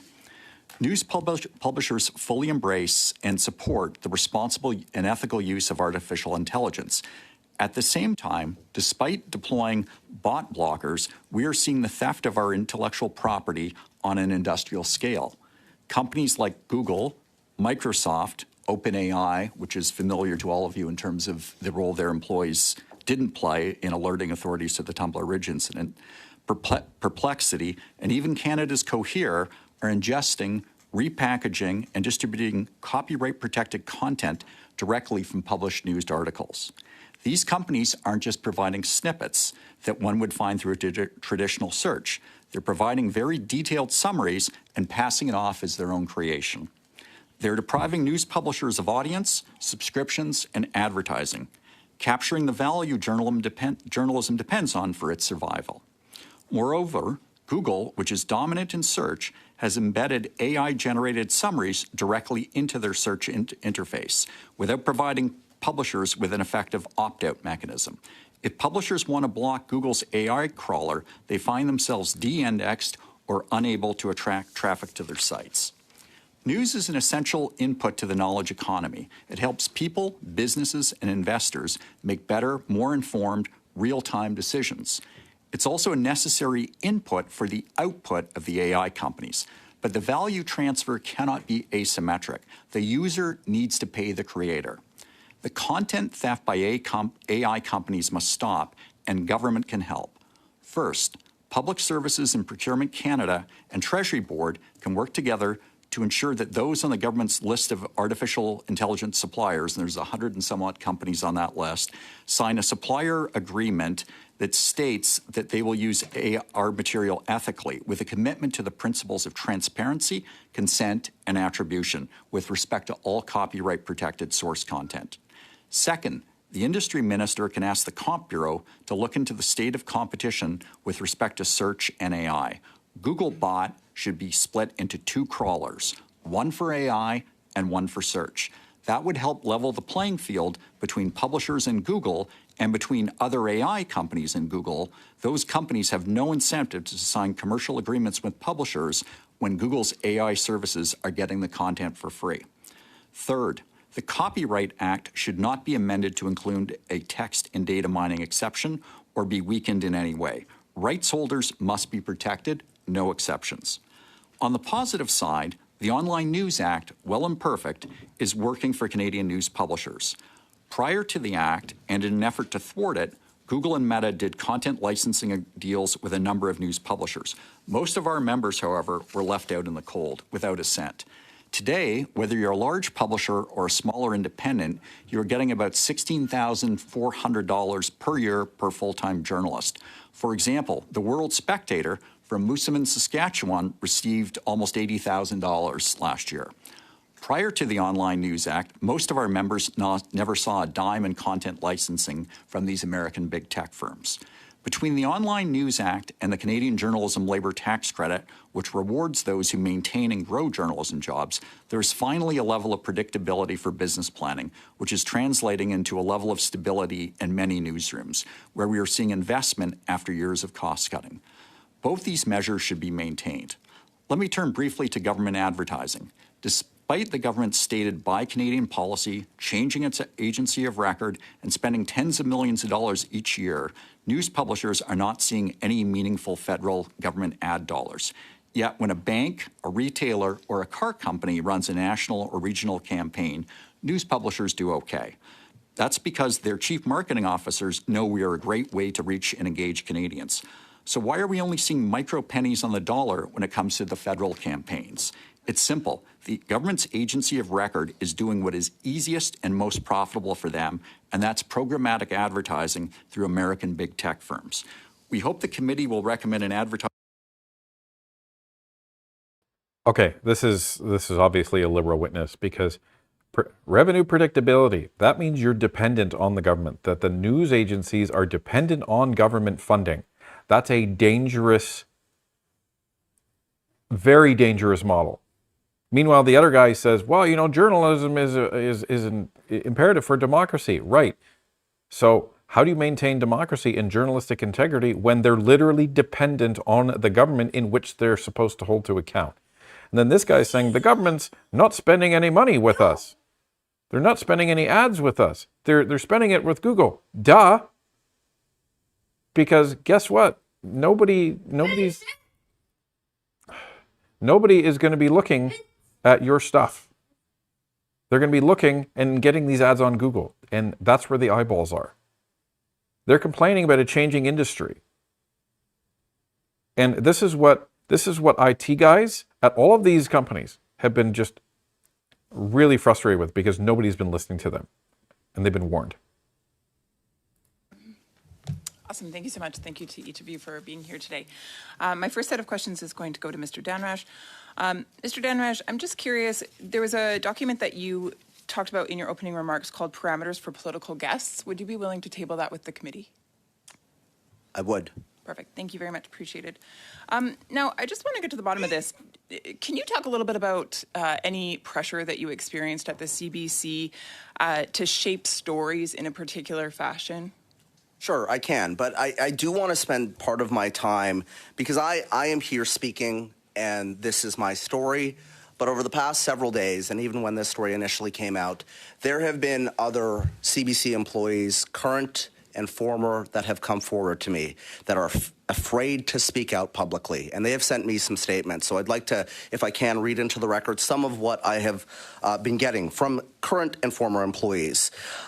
This is a current employee at the CBC. I've been with CBC for 10 years, and I have witnessed and experienced multiple incidents of the misuse of taxpayer dollars, racism, favoritism, nepotism, sexual harassment, and verbal abuse.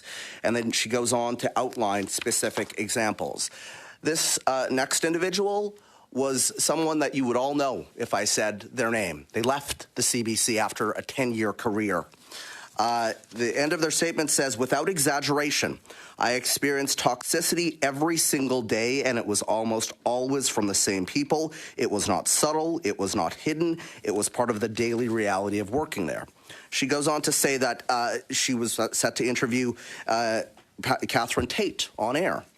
I introduced myself to her in the makeup room as the host. In front of others, she responded, I didn't know I'd be interviewed by somebody who looks like she is 14. That moment stayed with me. It was dismissive, inappropriate, and reflected a broader culture in which respect was not always equally extended to everyone. On Mr. Cochrane, this is one of his former producers. His toxic behavior extended beyond editorial matters and was more often than not deeply hypocritical. While he publicly presented himself as a supporter of diversity, he actively undermined the contributions of colleagues who were minorities. This is somebody who left the industry and had to go to another country. After about a year of working there as an anchor, this is in Vancouver, I was suddenly removed from the anchor desk. I was told the decision was related to the color of my skin, that as a white person, I did not fit the diversity targets they were trying to meet. No concerns about my performance had ever been raised. My concern was the system and the reasoning behind the decision. My frustration was never directed at the individual who stepped into the role. She was also said that she was forced to check a box if somebody of a diverse background appeared on the air. And she said that that was concerning to her. I believe it's important to include a broad range of voices and perspectives, but reducing interview subjects to a check box felt like an overly simplistic way of approaching something that deserves much more care and thought. And I can go on. There are a number of these stories, and it is shocking. These people have been traumatized. They are scared to come out. They are scared of the professional repercussions. And management, like Andre Lau, like Brodie Fenlon, like Kathy Perry, like Chris Carter, they are concerned about protecting the reputation of the organization as opposed to dealing with these issues when it comes to employees. So, Mr. Danraj, during your time there, can you just outline what years were you there? I was there. I finished at Global, I think, in 2021. Okay. It's in the bio that I provided. Oh, perfect. And then I came to Ottawa. I was a parliamentary reporter. I flew around with the Prime Minister. I covered Parliament Hill. I was. Then I went back to Toronto. I was on Marketplace. I covered the Queen's funeral, and then I got my own show, which I thought, I'd have some say in terms of how that show went. And on the intersection panel. This is a picture here of all the folks that we had on the panel. We've got here one with Raheem Mohammed and Rachel Gilmore. I don't know if you can get two people very far apart on the ideological spectrum as that. Sheila Copps, Brian Lilly, and Faye Johnston, right? We were having the Canadian conversation, and this panel was canceled. And you also have issues of pay equity when it comes to all of these folks. So obviously your point here was to create a panel that was full of diversity, not just in skin color or ethnicity or religious background perhaps, but you wanted diversity of thought. Correct. Were you given the journalistic freedom then to move forward and do that for the sake of the Canadian public? No, I mean, the issue became with the panelists. We had a list of 43 people or 45 people that Power and Politics gave us that said, do not go near these people, right? And some of these folks were like reporters, like Robert Benzie. There's a story breaking at Queen's Park, and we're on at 7 o'clock. We should be able to call, somebody who covers Queen's Park and talk to them. But there were these continued hurdles and roadblocks that were set up to really have a certain group of folks in Ottawa in control of who was allowed on programs. Particularly mine was a concern. And there were repeated episodes of Conservatives being blocked. I mean, I have the G chats right here. I said, in terms of getting folks on, that we need to have balance. It's not about just having a show with Conservatives or just with Liberals. But if Power and Politics is going to have Liberals talking points on all the time, we should have balance as a network. And I said, we are in contravention of Section 11 of, I told Brodie Fenlon this, and also Andre Lau repeatedly. We are in contravention of the Broadcasting Act if we are not providing equitable time for all perspectives. So I don't want to flood the show with Conservatives, but I do want to have balance. And there are, and this is all, I can talk to my legal team because some of this is before the Human Rights Commission in terms of how this happened, but there were repeated attempts over and over and over again. At one point, I heard, okay, well, maybe you can have NDP folks on, but Conservatives are a no. It should blow the Canadian public's mind that this was the stuff that was going on. Mr. Alcide, you have the floor now for 6 minutes. Thank you, Madam Chair, and thank you all for those opening remarks. My first question is for Ms. Clue and Mr. Bartel. Firstly, it's a pleasure to meet you both. Ms. Royer speaks very fondly of you. I'd like to focus on a highlight of your opening remarks. You noted a lack of support. I quoted this because I thought it was interesting and well said. Grant opportunities are like fitting a square peg into a round hole. From your experience in building a new outlet, what are the biggest barriers facing independent journalism, startups in Canada, and what do you believe would best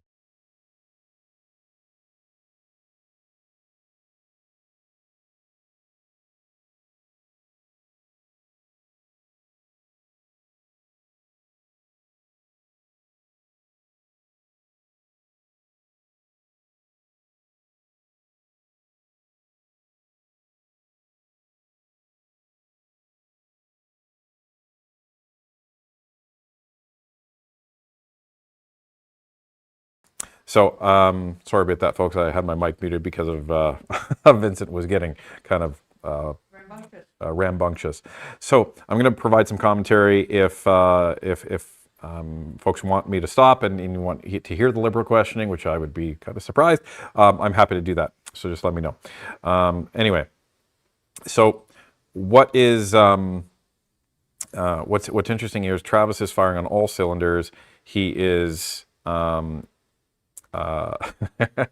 he is just letting it all go and trying to get out as much as possible.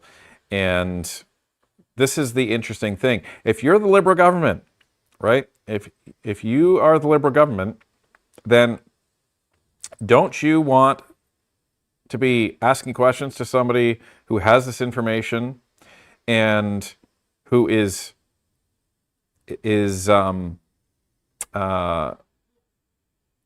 telling you that an organization that you're giving $1.4 billion of taxpayer money to, that's in your budget, that you're increasing, shouldn't you be asking them some questions?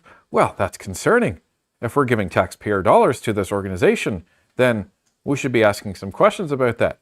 Nothing. This is the biggest indictment on the Liberals in this committee meeting, is they're not asking Travis anything. And I would be surprised if they asked him anything.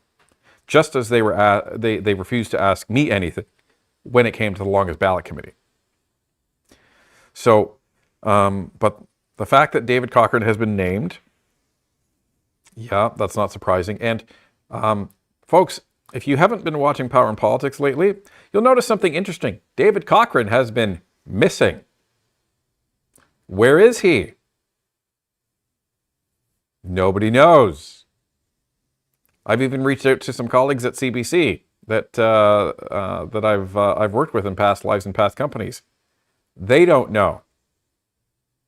Inquiring minds want to know where David Cochrane is, folks. And the implication by Travis is, well, I think it speaks for itself. And he also named names in the management structure at CBC. Wonder if in the next couple days we're going to see some breaking news from not CBC, not CTV, not Global, but maybe Toronto Sun and maybe National Post that maybe so-and-so has resigned from CBC. Makes you wonder. Wonder how Rosemary Barton's going to do. I wonder. I wonder if the Bloc is going to be questioning or not. Because they're supportive of CBC Radio Canada, because that's the French side of things. I wonder if they're going to be asking Travis anything here. And initially, when I saw this block of people, I thought this was going to be split into two separate witness blocks over 2 hours. This is the entire block all in one. And no doubt, when the Liberals saw that Travis was being called by the Conservatives and Mike Fegelman was being called by the Conservatives, I'm assuming, that they just flooded the rest of it, so to try to dilute the message coming from Travis as much as possible. That's what I think happened here. So. Were you able to turn on captions for Parliamentary or no? Well, captions for Parliamentary, they run underneath everything, so that's the challenge with Parliamentary. But folks wanting captions, you will see them. YouTube will generate them later after the stream is done. Sometimes it's an hour or a couple hours, but the captions will be generated by YouTube later. So anyway, that's some initial thoughts I have on that. So things are going to get really interesting really fast at the CBC as a result of this testimony. But interesting how the Liberals will just refuse to question Travis on it. The CRTC has been a little bit slow in terms of taking action. The CRTC has done some good things, and certainly the Government of Canada has done some good things. The Online Streaming Act, the Online News Act has been enormously helpful. The tax credit has been helpful, the Local Journalism Initiative. The CRTC made a very important decision last year to ask streamers to contribute a base contribution of 1.5% of its annual revenue to support local news. That's being challenged in court right now, but we feel confident it will go the CRTC's way. Those are all important steps, but more needs to be done, especially given the Canadian Centre for Policy Alternatives conclusion that a significant portion of the Canadian population, I believe it's 2.5%, have access to no local news or only one local news outlet. So that's really a problem that needs to be corrected. The tools are there, and the regulator needs to be encouraged to use them. Merci. Maintenant, Thank you. Now we go to Mr. Shampoo for 6 minutes. Thank you, Madam Chair. I'd like to thank our witnesses today. We have a great panel who represent the importance of the topic we are covering with the study. Madam Chair, before speaking to the witnesses, I'd like to table a motion. I've discussed it with a few members around the table. It's a motion that I will read, and I'd like us to keep a little time at the end of the meeting to debate it. I will read it, and then we can discuss it a little later to not interrupt questions to witnesses. It is a motion being tabled in relation to Radio Canada's decision to offer its programming, its news, on the Prime video platform owned by Amazon. We find that this is a decision that needs to be explained and questioned. So the motion is that, pursuant to Standing Order 1082, the committee invite the CEO of CBC Radio-Canada, Marie-Philippe Bouchard, to appear before the committee for a minimum of 2 hours to explain the decision to make Ici RDI's programming available on the Prime Video platform owned by the American multinational Amazon, even before it is made available to Quebecers and Francophones in Canada on Tout.tv or on a Canadian-owned platform. Madam Chair, I've prepared this in French and English. It's available to committee members. If I may, I'd like to ask us to reserve time at the end of the meeting today to discuss this motion so we can explain the spirit of this request from the Bloc Québécois.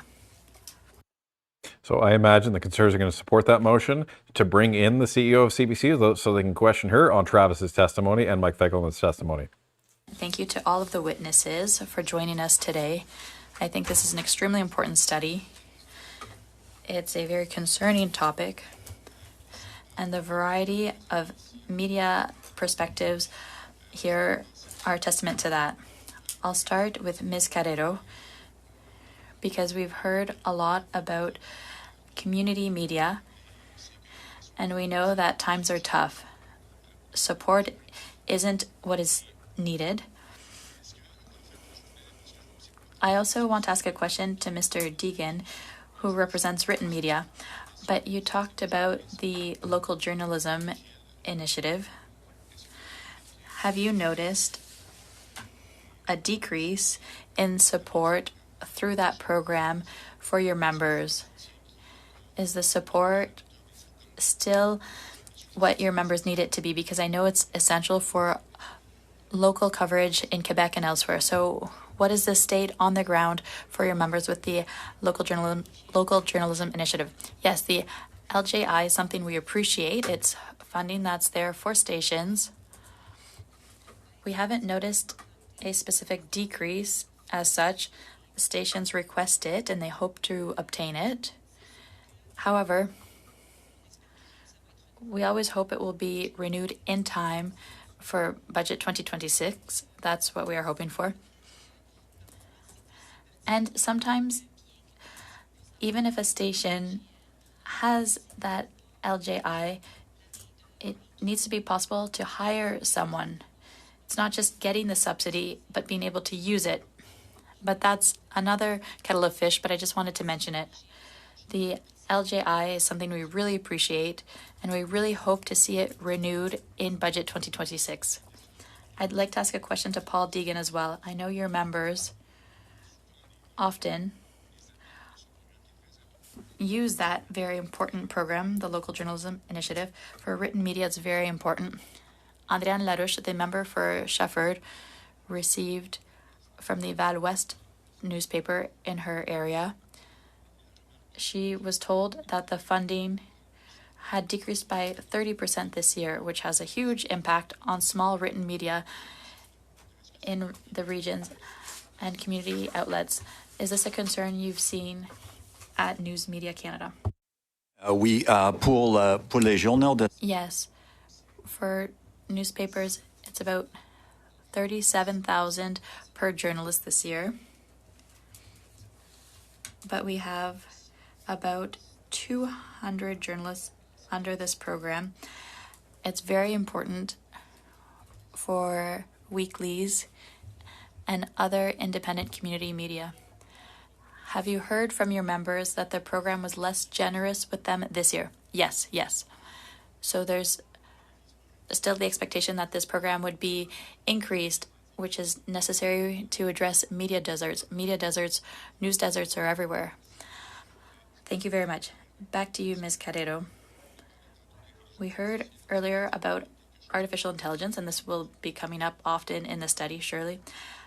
As community media, I imagine you don't use AI to prepare the news and broadcast it, but some media are using that technology due to economic reality, but often they use programs that you don't have access to. So what is your perspective on that distortion in the equity of the rules?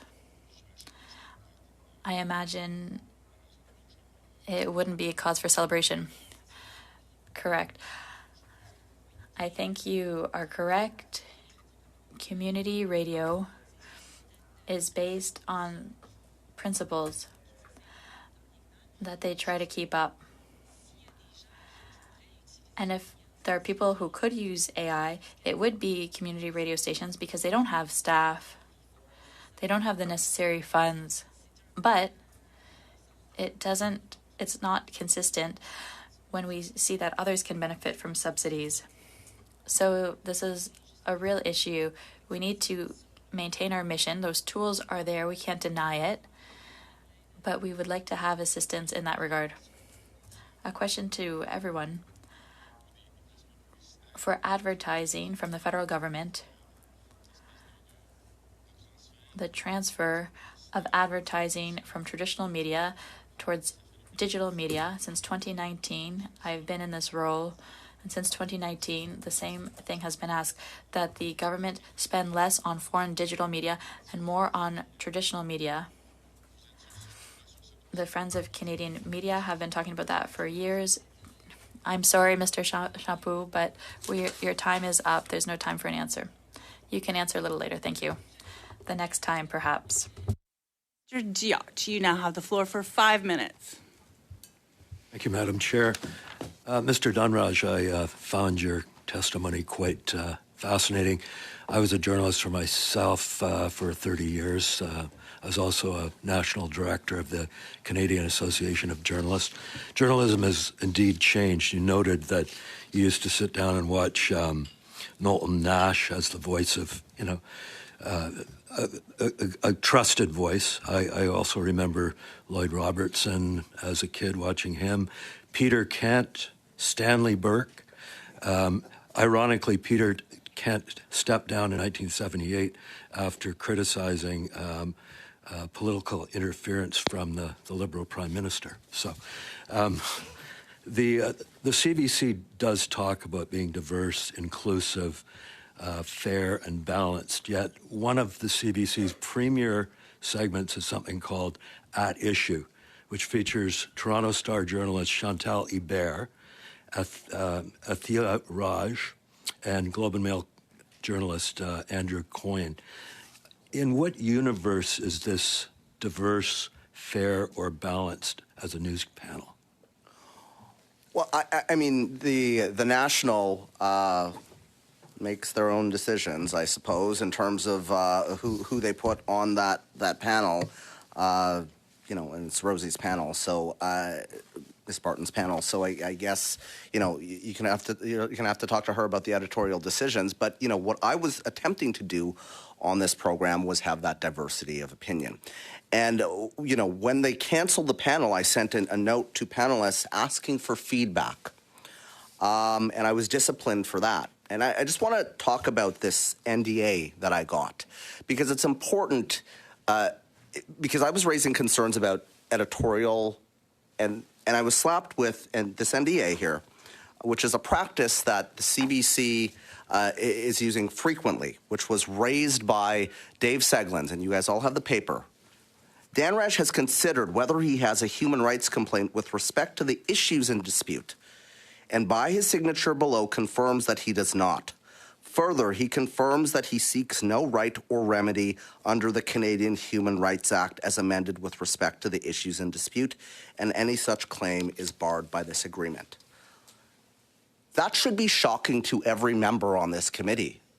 And I hope that other members on the committee take an interest in terms of the issues that I'm outlining here, because it is very important. We should not have a public institution silencing their own employees and having them waive their rights under the Canadian Human Rights Act. That should be shocking. Getting back to the He wouldn't be allowed to file a bigger human rights issue complaint of if he signed the that. fairness and balance in news. You mentioned at one point that CBC management actually prevented you from interviewing conservative leader Pierre Poilievre on your show. Can you describe what happened there? Yeah, well, I basically wasn't allowed to pick up the phone and talk to conservatives. I have some G-chats here, which I just want to, read you part of this. I'm talking to my senior producer. I'm saying, okay, this is an editorial discussion. Can we get a conservative perspective on this is essentially what I'm saying. It is a no to the conservatives, I'm told. We can't chase anyone from the entire party. The chase is with PNP. So if Power and Politics is not able to secure a conservative or somebody that presents an alternate perspective, then we are not allowed to. I'm told at one point, we're sure that there's a myriad of other types of interesting guests that you can chase outside of the conservatives. Can I be included on conversations with Power and Politics? That's not how we work.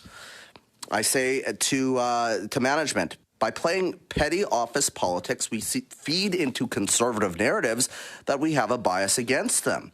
Canada Tonight is a melting pot of news of the day, and politics and decisions from it largely impact Canadians. So we need flexibility to respond to emerging stories. So yes, I wasn't even allowed to pick up the phone and call to request Pierre Poilievre. Look at what happened when I had Melissa Lantzman on my show, right? I was threatened to be pulled off the air, which CBC then said in a news statement they didn't threaten to do that. There are recordings of them trying to do this. Why do you think they were doing that? I mean, there's an effort to essentially protect those in Ottawa in terms of their perspectives on these things, in terms of who they want on the show. It should be about, we did an interview with Karen Johnson, my co-host on the new podcast I'm doing. It is out right now. She's another former CBC employee that is talking about the toxic culture. She said that she alleges that she was called a brown Barbie, a bimbo, but she says that it's a very high school culture. And these are things that this is fine. If you have hosts doing that, it's not fine, but but management, you are responsible for dealing with it. And so if management is not going to do anything, if the president of the CBC is going to come here and expect a tongue lashing and then be able to go back to the CBC and continue to get funding without accountability, these practices will continue. So shame is clearly not enough to get the CBC to a place where they will hold themselves accountable. So it's incumbent upon this committee to do that. Ms. Royer, you have the floor now for 5 minutes. Go ahead. Merci, Madame Chair. I'd like to begin by welcoming witnesses from my community, Janice Clue and Mario Bartel of Freshet News. Thank you both for your decades of service. When Glacier Media's Tri-City News closed. Okay, so what I'm guessing happened here is the Conservatives are just going to throw out a question, and Travis he's just going to say what he wants. Because he has all the receipts. And it must be overwhelming for Travis based on all of the material that he has, and he doesn't have a lot of time. This is the most challenging part about going to committee, folks, is especially when only the Conservatives are asking you questions. That is very challenging because that reduces the amount of time that you have to get the information out that you feel needs to be put on record in committee. So, so he's trying to put all of this out there as much as possible. And it's crazy, some of the things that you're hearing. Is it surprising? Probably not. But it doesn't mean it's less shocking. So the NDA that he's talking about sounds like what it is it would prevent him. It would essentially him signing an agreement that I agree to never file any human rights complaint against anybody in the CBC. Why would you need that? Why would you need that? That's the question that needs answering. If there's nothing crazy going on at the CBC, you would never need that. I've signed NDAs with organizations when it comes to intellectual property. And that makes sense. So if the CBC had a NDA regarding intellectual property, software, systems, material that they're developing and putting it there, sure, I think everybody can understand that. But I've never had an organization say, you will refuse or you agree to never file a human rights complaint at a human rights tribunal against anybody in the CBC. I've had something else that's very strange, which I'm not allowed to say at this point. But if I'm ever back in committee, maybe I will be able to say it. But I've had something else very strange at a previous occupation. So this is kind of crazy, the amount of stuff that Travis is just throwing at the wall. And this other employee that came forward, that he said that they've interviewed, and that's on the Can't Be Censored YouTube channel, which Travis runs. So so I encourage everybody to have a look at that a little later, if that's posted yet. Calling that person a brown Barbie. And this is what we hear. This is what we hear. Because you have the CBC, which is claiming to be the model of tolerance. And this is what you hear with a lot of these left-wing and even far-left groups, is the more they say that they are tolerant, the more intolerant and the more racist they actually are. And as has been said, and Travis isn't the first to say it, it's been said by many others, and it'll be said by many more, that the only diversity that the far left is interested in has nothing to do with diversity of opinion. They actually do not want diversity of opinion. They only want the diversity of the appearance of tolerance. That's the big challenge here.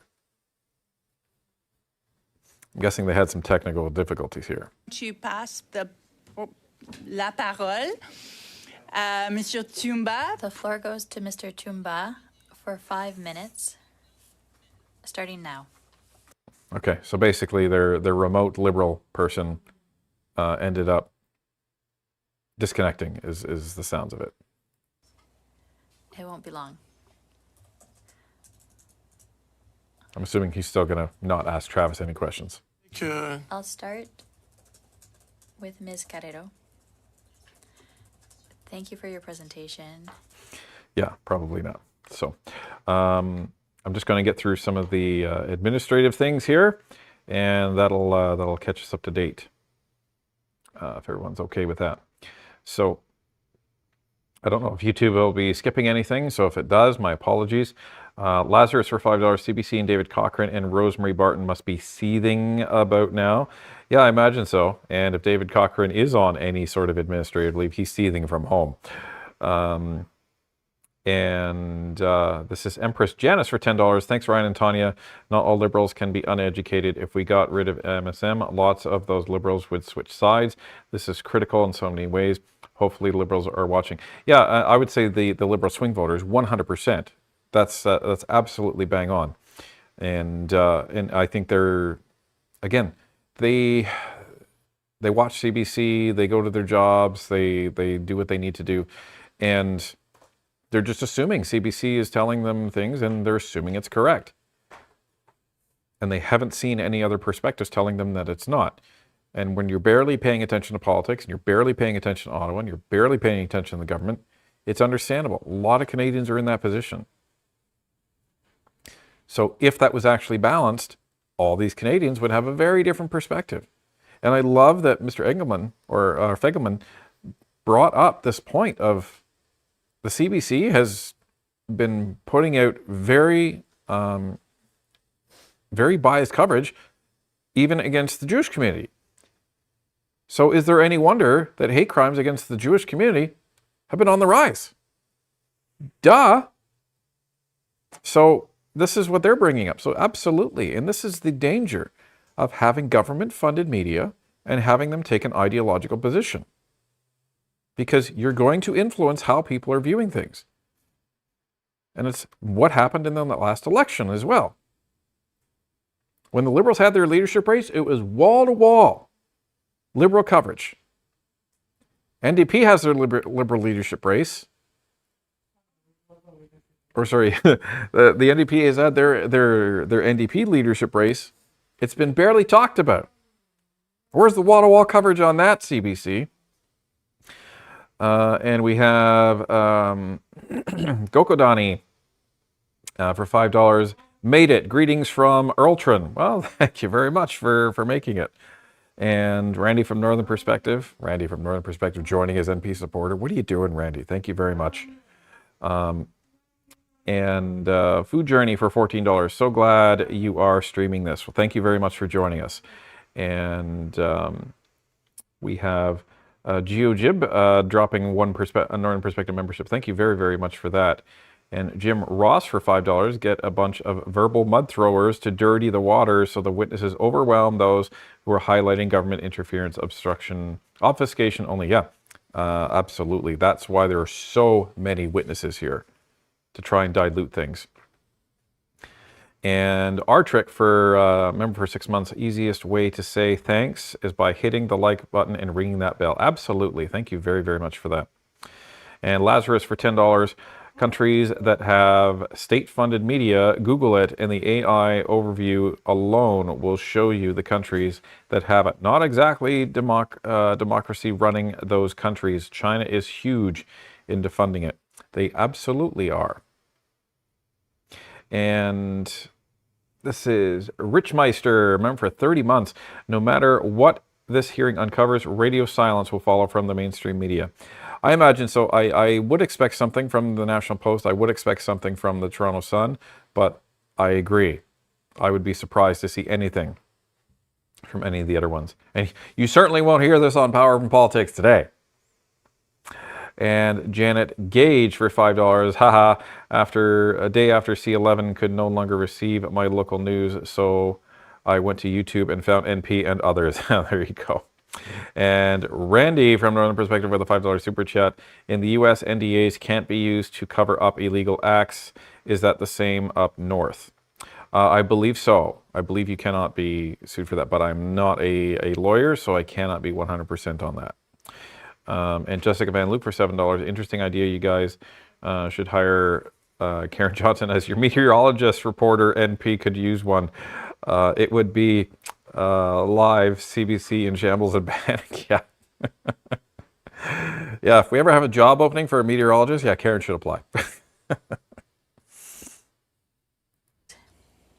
That it's more profitable, and these are programming ads like with Google. Thank you. Now the floor to Mr. Shampoo for 2.5 minutes. I'll talk to the Friends of Canadian Media. I was asking a question about the recurrent call, and it's not just from you, it's from all media owned in Canada, The government is disinvesting in traditional media and investing in online platforms, which are all owned by foreign companies.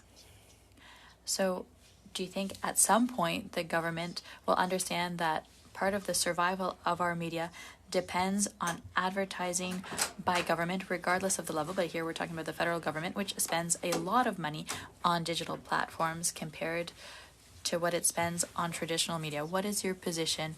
Do you think we need to continue and be even louder on this? I think there's two steps the federal government could take. First of all, as we said in our opening remarks, if they allocated even 25% of their annual revenue, annual advertising revenue budgets to publishers and broadcasters, that would have a substantial effect. Even a relatively small diversion of internet advertising revenue to Canadian news media would be hugely beneficial to these entities.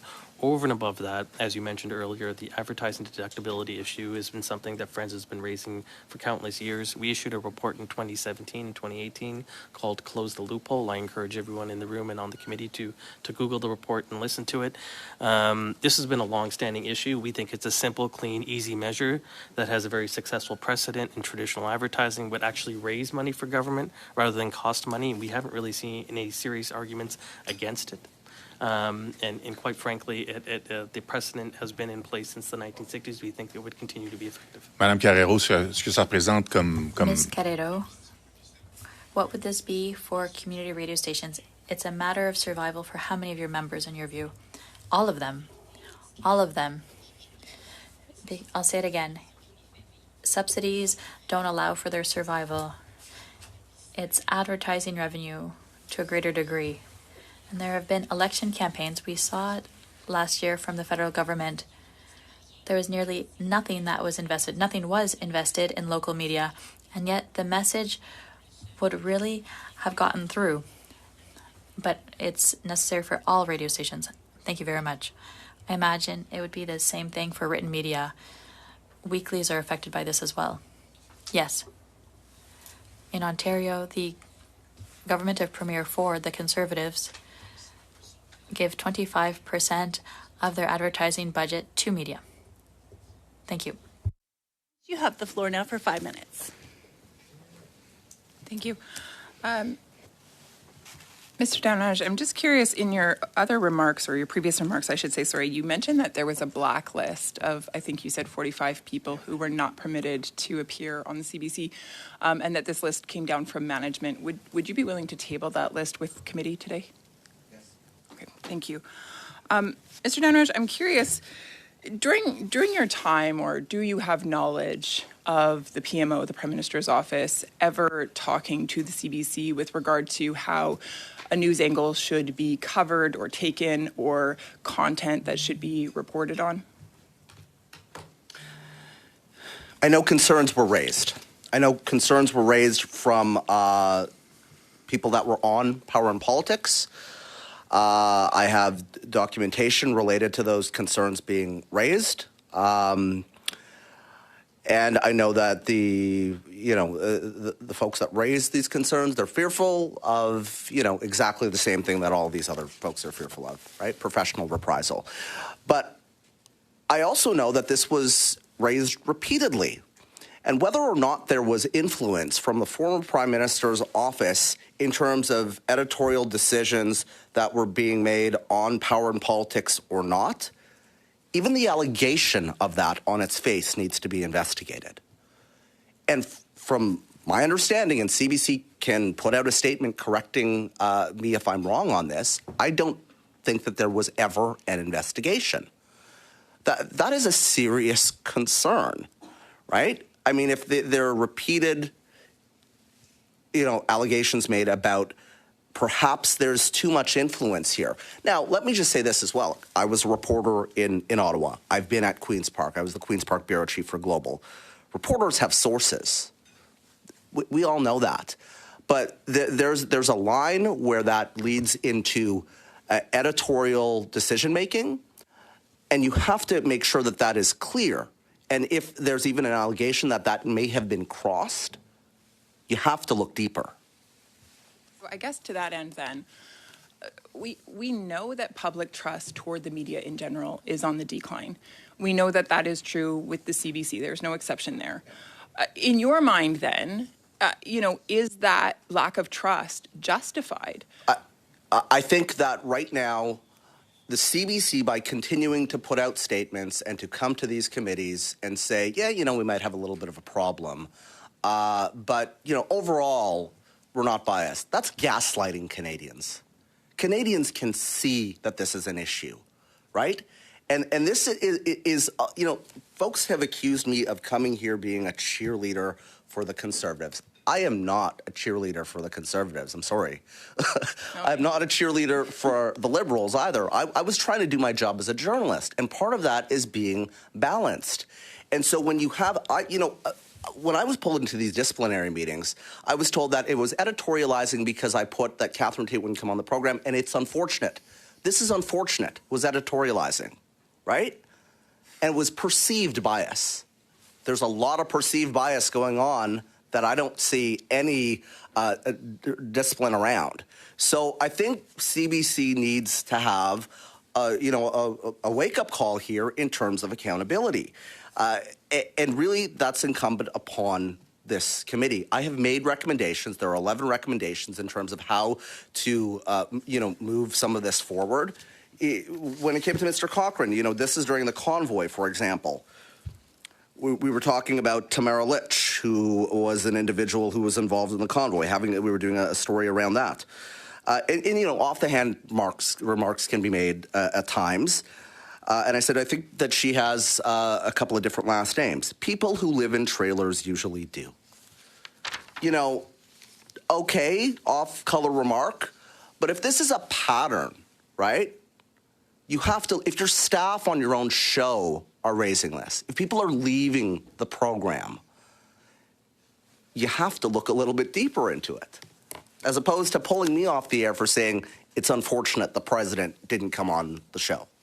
So the Canadian public is paying for this to the tune of about $1.4 billion. And then, of course, the government also increased that by an additional $150 million. At the end of the day, then, the public is the shareholder and also the ones that are supposed to be benefiting from this news coverage. In your estimation, what changes are needed to actually restore that trust? Well, I think that there needs to be an overhaul when it comes to management. You have my specific recommendations, but I will also say this. I am not here as somebody who does not believe in public broadcasting.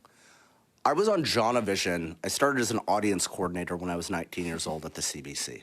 I worked on the Air Farce. I worked on the Red Green Show. I then left. I came back. I worked at CBC Edmonton. I worked at CBC Toronto. Left. Came back again. I took a pay cut to come back to the CBC. I used to walk around the CBC Broadcast Center when I was 19 years old and sneak into the newsroom, and I thought, I want to be at this place at some point. This is the heart of this building, the news organization.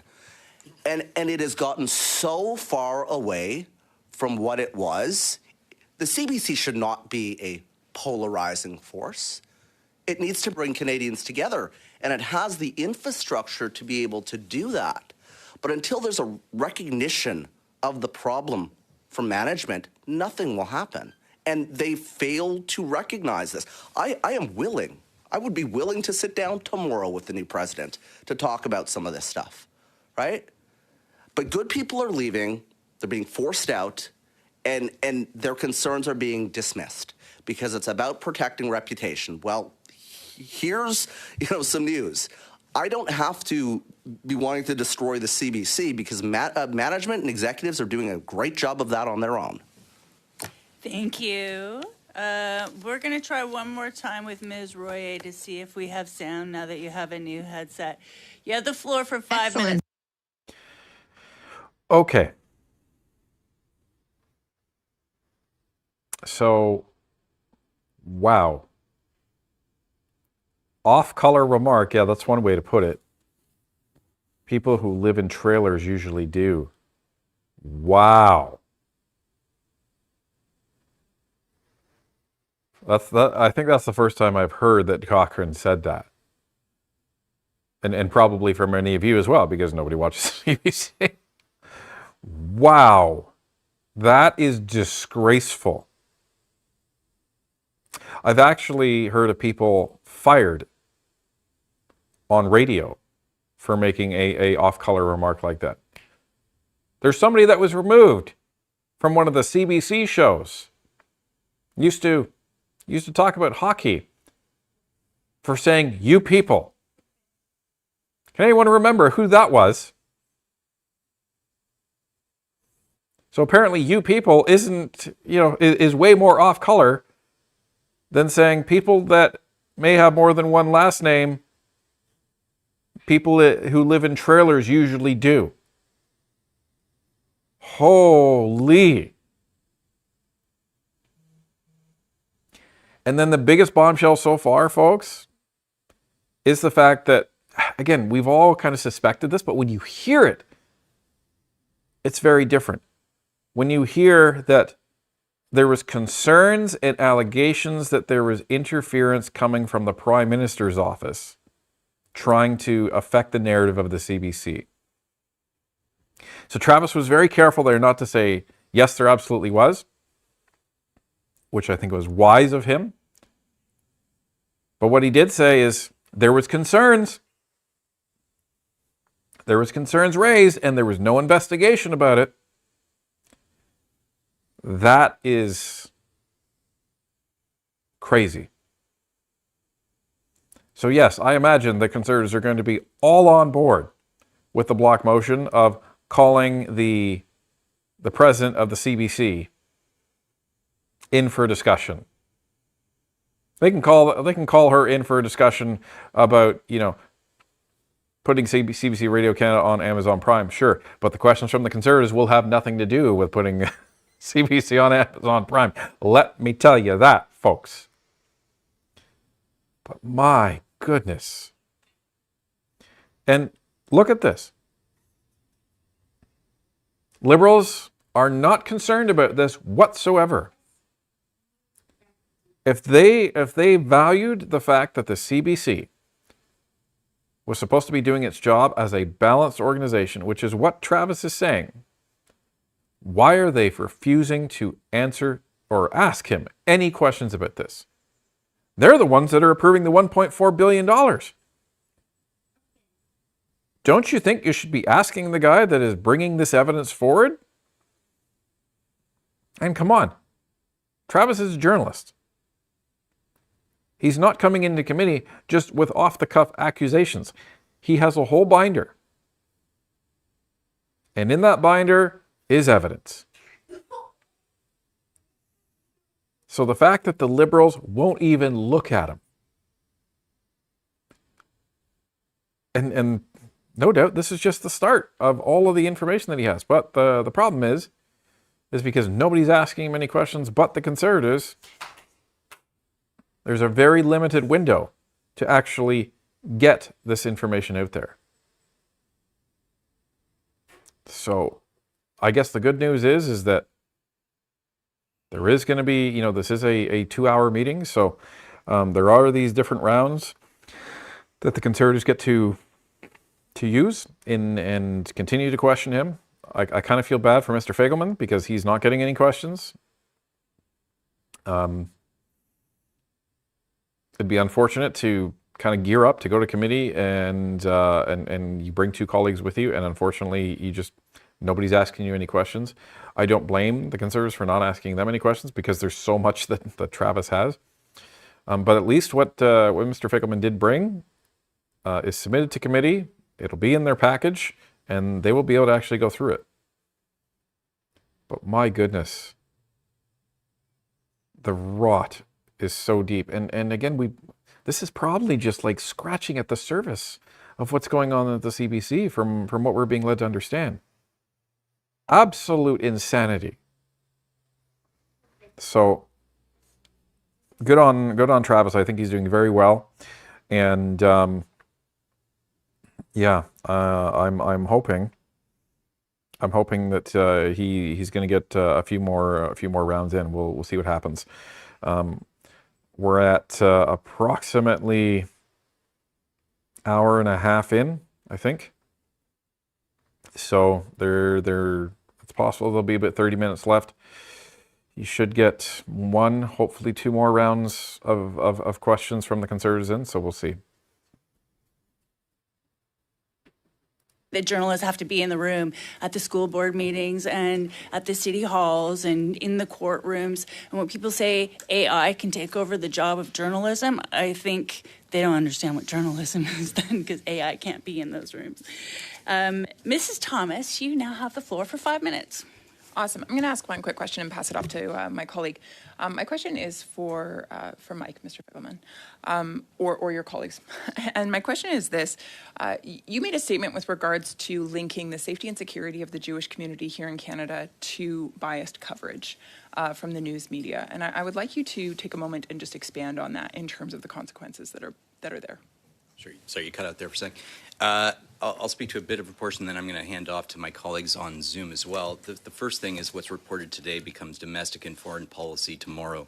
And I echo Mr. Danraj's comments about a very, let's call it a jaundiced marketplace of ideas. What we have seen in the past couple of years, most certainly as it relates to the CBC, is the elevation of radical voices, giving them a platform, giving them undue legitimacy, which we feel really does serve to elevate the fringe and marginal voices who are traditionally, again, on the fringe, trying to work their way into the mainstream. And then it serves fundamentally to fan the flames of hatred against Israel and the Jewish community.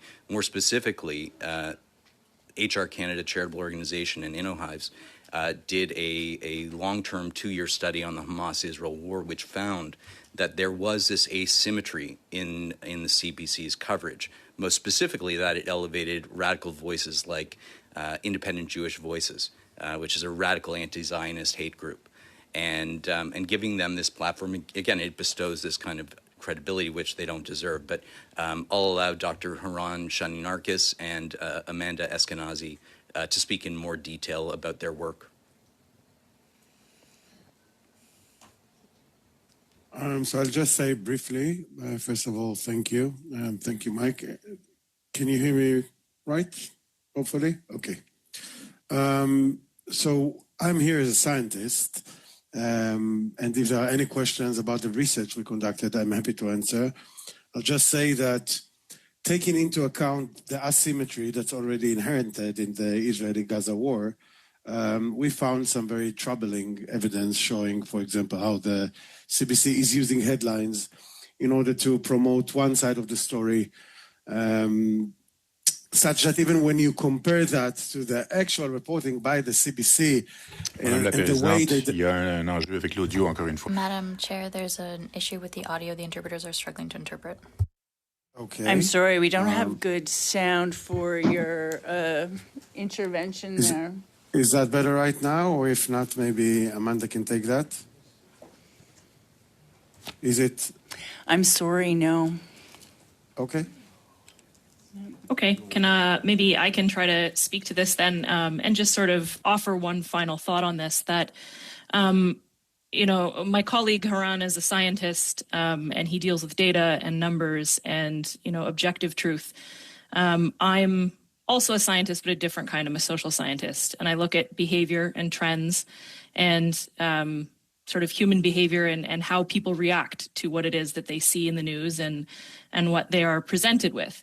And when we have a organization like the CBC, which is a Canadian institution that is supposed to be well respected, has a history in our country of being the place where you are supposed to be able to get real, honest news about what's going on in the world.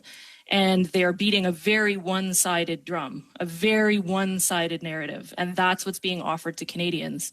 Of course, Canadians are going to be angry. They're going to be upset because what they're being told, the reality is upsetting and angering. And when you only present one side of what is going on, you end up with a very ideologically, you end up with an ideology, you don't end up with reality and with the facts. And so I think when you are feeding Canadians, the CBC is not telling Canadians how to think about an issue. They're showing Canadians what to think about the issue. And that should not be the role of our public broadcaster. And as, you know, to just return it to your question, Mrs. Thomas, that if you have consistently one-sided narratives like this, of course you are going to have people who feel that they need to do something about it. And when we have one-sided narratives that demonize an entire group of people, because that's what's happening, then of course you are going to have people who are angry about that and feel that they need to do something about that. And that, unfortunately, is what we're seeing on the streets in Canada right now and what we saw this weekend in Toronto. Thank you. Mr. Miles, you now have the floor for 5 minutes. Great, thank you very much. And thank you to everybody for being here today and getting this study started off in a very lively way. I want to talk, I think we're all very interested in making sure that there's a diversity of voices in journalism, and that's what makes great journalism. One thing I'm curious about is the right balance between, how we can create an ecosystem where the private broadcasters and journalists thrive, as well as a public broadcaster, like what the balance looks like, especially in rural communities.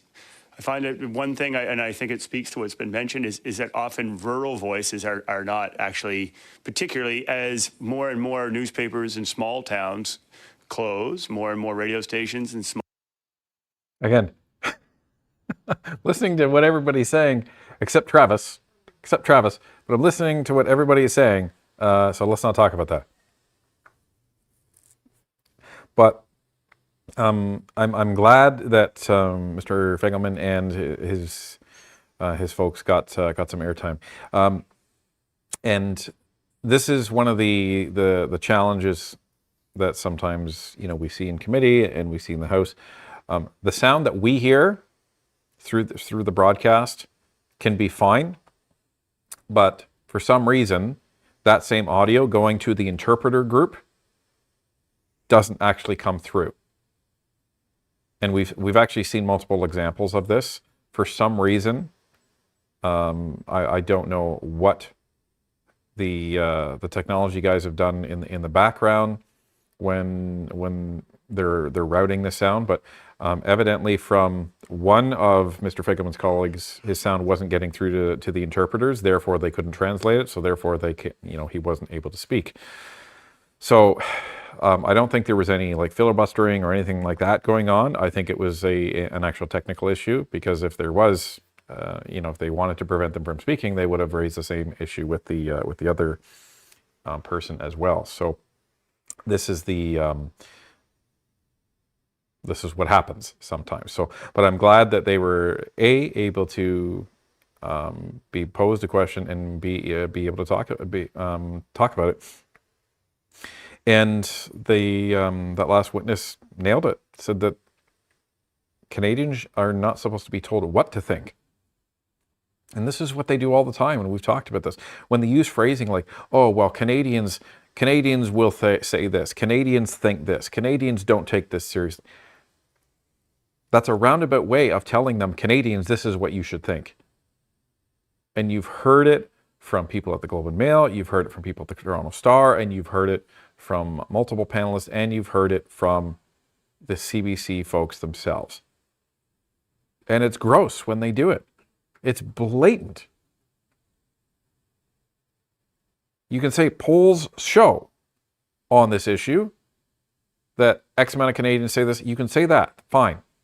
But you shouldn't be just saying, well, Canadians say this. That's like saying, well, Canadians overall, Canadians trust Mark Carney. Canadians know that they're serious about this. No, you don't get to say that. That's not a verifiable fact. So it's gross, and I'm glad it's called out. And they're saying, duh, are you surprised that anti-Semitism is on the rise?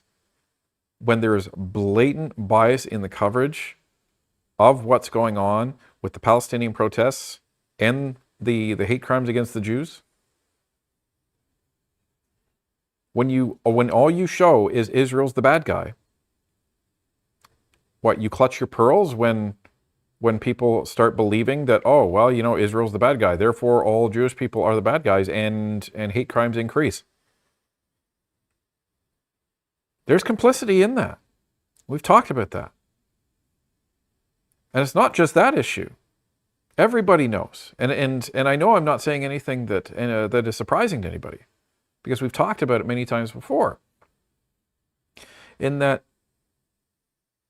the polarization of politics in Canada, they're trying to blame it on independent media. It wasn't independent media that did that. Independent media stepped in because of the biased reporting. If the biased reporting wasn't there, if it was truly neutral, guess what? Independent media wouldn't be able to compete. Why? Because you already have the infrastructure to be able to put on high quality broadcast to pull people from every walk of life and every demographic, and people would trust it. Independent media wouldn't be able to compete. It wouldn't be necessary. And this is the biggest problem within Canadian media. And then you have these people showing up here saying, oh, well, you know, we disagree that paper news is dead. Well, I'm sorry, it mostly is. And they even admit it when they say, well, you know, we need help with production of print. Well, if you're not able to actually raise the amount of money and operate a print news company, well, guess what? Maybe the business model is dead. And the newspapers, they've been struggling with this for years. And the IT people were trying to tell them throughout the 2000s, you better convert, you better convert, you better convert. And they were saying, oh, there's a new internet thing, this is just a fad. So, anyway, that's my take on that. Mr. Shampoo, I will give you the floor for 2.5 minutes. Thank you, Madam Chair. Mr. Fegelman, you surprised me earlier when you talked about radical comments that distort media coverage. You have an organization, Honest Reporting, that looks at the accuracy of reporting with the conflict in Israel against Hamas, and now the conflict with Iran. And I think that's quite fine to have groups that look at the quality of journalistic coverage with a conflict situation. It's even more delicate. I think that's good. I think it's important. But your methods are unacceptable, Mr. Fegelman. You have a website where you directly attack journalists who have coverage work that does not please you. And that, to me, I don't understand how you call yourself someone who looks at the quality of coverage when you use methods that look like harassment. Laura Julie Perrault, Magdalene Boutros are targeted on your website. Rather than calling out the coverage that you find not good enough, you attack the work of the journalists and you encourage your supporters to write directly to them, and you give them a template to write directly to them. Thousands of emails have been sent to those journalists, and maybe to others. Do you think that harassment method of journalists is a constructive way to ensure that coverage of these very important and sensitive issues? Do you think that harassment method of journalists is the right one? Do you stand by that? For your question, Mr. Shampoo, if I may answer your question with a question to you, when your constituents contact you with concerns and complaints, would you characterize that as harassment? Pas du tout, parce que Not at all. Excellent My rebuttal. constituents expect that I do the work, and they elected me, and they have the right to contact me directly. You could contact the media that hires these people. You could be in touch with the CBC ombudsman. That's how it works. You don't directly contact the journalist. It becomes personal. It becomes an attack on the work and often the integrity of the person, because you are going after someone who shouldn't be receiving thousands of nonsense emails. As politicians, we expect this. It's part of the job. Journalists shouldn't be undergoing this. So go after elected officials, those who manage CBC Radio-Canada, La Presse, Le Devoir, but let journalists do their work and have comments from their bosses. Don't you think that would be the right way to proceed? Regard ourselves as an added layer of editorial oversight. In a world where we're hearing of massive cutbacks in the Canadian journalism landscape, where there's less verification, we found that actually most journalists value the work that we do because that may surprise you because we are pointing out the unfairness. Est-ce que vous êtes en mesure dans ce cas-là, parce qu'il me reste très peu de temps? In that case, because I have very little time, I'm sorry. Are you able, because I have very little time left, are you able to provide the names of journalists who support your work, journalists and media, not commentators, credible ones? Which journalists support the style of approach you have with journalists regarding the quality of their work? We could have this conversation for a long time. I think the chair will interrupt me soon, but if you want to respond to what I've just said, I don't think Mr. I would be Shampoo is pleased to interested read in your our comments. You could write to the committee, send all of the documents you wish, and we can even pick up this conversation, you and I, afterwards, because I think this is a very important issue. It's about the credibility of your comments, which could be very good in this debate. Perhaps they can provide that information to the committee. If you can come back with those names that Mr. Shampoo has asked for, that would be later that we would accept that information, because we're out of time. Request to go 2 minutes for each party before we finish this conversation, before we get to Mr. Shampoo. Is that okay? Everybody okay with that? Okay. Mrs. Thomas, you have 2 minutes. I'll be taking this 2 minutes. Yeah, Mr. Fegelman, it was very interesting when you said that you indicated that a CBC executive said that the network shouldn't refer to Hamas as a terrorist group, even though the government of Canada has recognized them as a terrorist group since 2002. Why should the public be alarmed at this?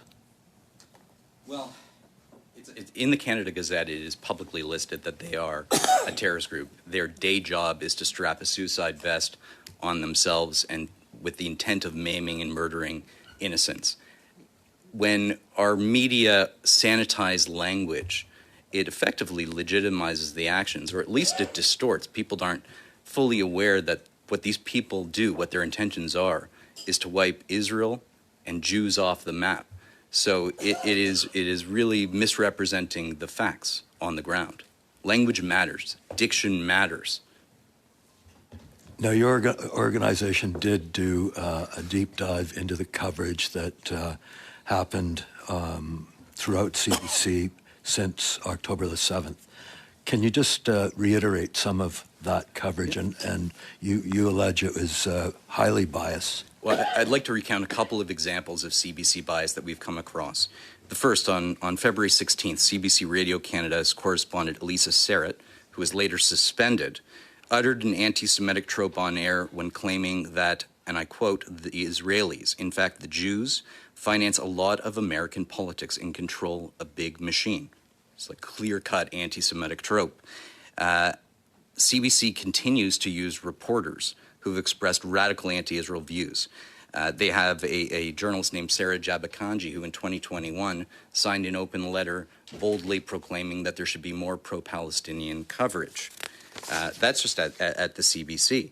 I would refer you to my colleague Amanda Eskenazi, who can talk in specifics about some of the results of the study that they did about the CBC's bias.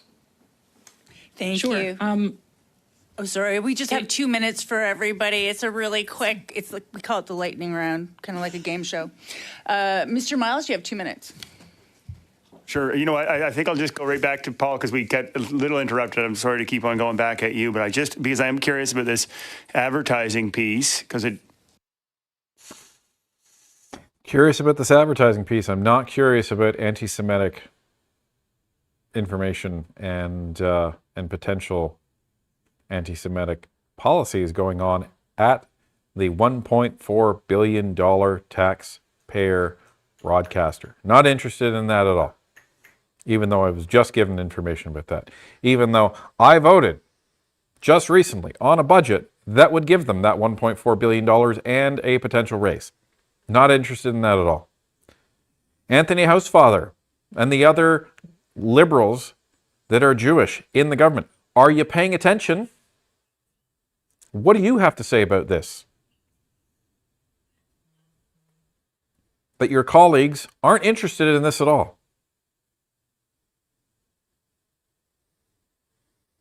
Jewish Canadians, would like some answers from you and the Liberal Jewish Caucus. You want to show that you're brave? You want to show that you stand up? You want to show that you support the Jewish Canadians that you allege that you support? Why don't you stand up and say something about this? Just saying. So we have O Canada and Gail Nesmith. Thank you very much for joining, NP supporter. John Gotti for $2. Almost 5,000 watching this right now. Enough said. You got that right. You got that right. And we absolutely love everybody that has tuned in today. Lazarus for $20. Not going to lie, that trailer remark just pissed me off. I live in a trailer at my folks' house because I can't afford a house or $3K a month.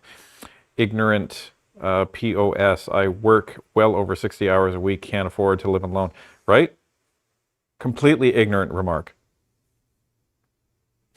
And Raptor Racing Performance joining NP supporter. Thank you very much. Peanut Warrior for $5. Do what you can to socialize testimony from Travis to everyone in your life, community, Facebook, X, MSM, trying to hide it. Don't let them. Yes. And I am going to be cutting out all of this so that you actually get to see Travis's testimony in a much more distilled format, and my commentary on it as well. So that way, you won't have to worry about all of these pieces here. Let's get back to Fegelman. Respond to what I said earlier. We ran out of time for you to respond. Est-ce que la traduction, est-ce que vous avez la traduction en anglais? Are you having the interpretation into English? Do you hear the interpretation?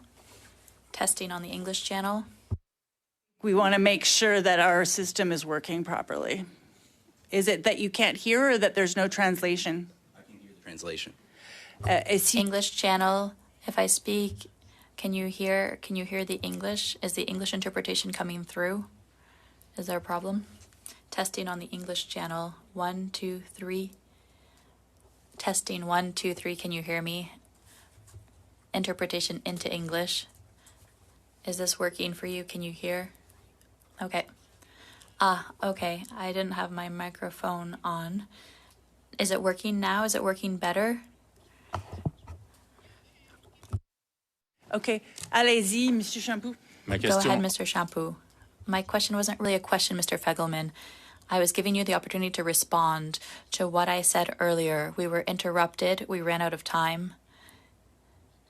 So I am proposing that you respond to my comments for a minute rather than having this conversation later. I was just giving you the floor to respond. I'll give you an example of some of the dialogue we had in recent days. We filed a complaint with the Globe and Mail to their standards editor because they had published a column that had said that Israel takes Palestinians hostage, which it does not do, which is a violation of international law. We filed a complaint. They received it, they appreciated it, and they took corrective measures to issue a correction. That's the kind of what we consider to be constructive dialogue that is important. And I would also say, with your comment about alleged harassment, if any of our subscribers, we have about 80,000 subscribers from coast to coast, if anyone engaged with a member of the media in a way that we felt was unprofessional, strident, knee-jerk reactionary, we would be the very first to either try to sensitize them to our concerns, and if they weren't listening and were uncooperative, we would take them off our list. We don't think that that is helpful.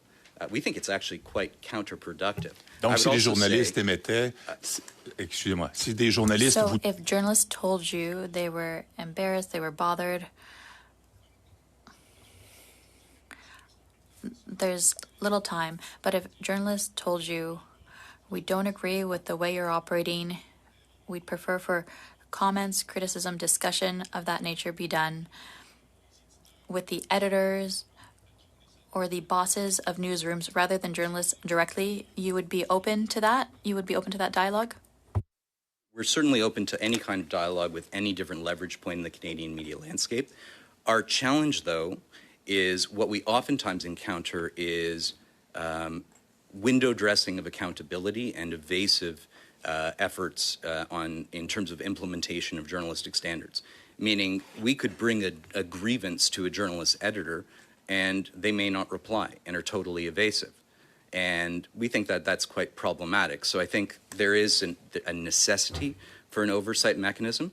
I think, broadly speaking, our goal should be that, look, a very Canadian response with civic engagement, because I think that's fundamentally constructive. Ouais, c'est là qu'on n'est pas d'accord, M. Feigelman. Je pense que That's where we don't agree, Mr. Fegelman. I think at a certain point we have to accept the processes in place. It's not up to journalists or workers who didn't ask to have that relationship to have that harassment directed at them. I think there needs to be a line drawn somewhere, and I think the way you proceed with your call to contact journalists directly by email, I think you're crossing that line. That's my opinion. I think on that we can end and we can talk about the motion. Yes, exactly. If you wish to begin, Mr. Shampoo, you can introduce. No? If you'd like, we're going to discuss the motion that Mr. Shampoo rose earlier today. You don't have to leave. You can stay to the end, but we have finished with our questioning of you. I hope it was not too onerous. We truly appreciate all of your participation. Okay, folks. So that is the end of the hearing. That is the end of the questions. And very, very interesting hearing it, to be sure. But a lot of information came out. A lot more is going to come out, I believe. And I think there's going to be some serious questions that are going to be put to the CBC. And I imagine the Conservatives are going to be raising a lot of these questions and raising some of the evidence up that that was put into the parliamentary record. So phenomenal job by Travis and also Mr. Feigelman for defending his position. You know, just accept the processes that are in place. That's what the Bloc would have us do. Meanwhile, the Bloc doesn't want to accept the processes that are in place, and they want Canada to completely change around its entire society to suit Quebec. A little hypocrisy there, maybe, just saying. Anyway, if the processes don't work, then you find ways around them. That's basically what happens. But a lot of revelations in there, and I think there's a lot for Canadians to think about, and there's a lot of information that Canadians need to hear that won't otherwise see it. So let's get to a couple more of these items here. Let's see.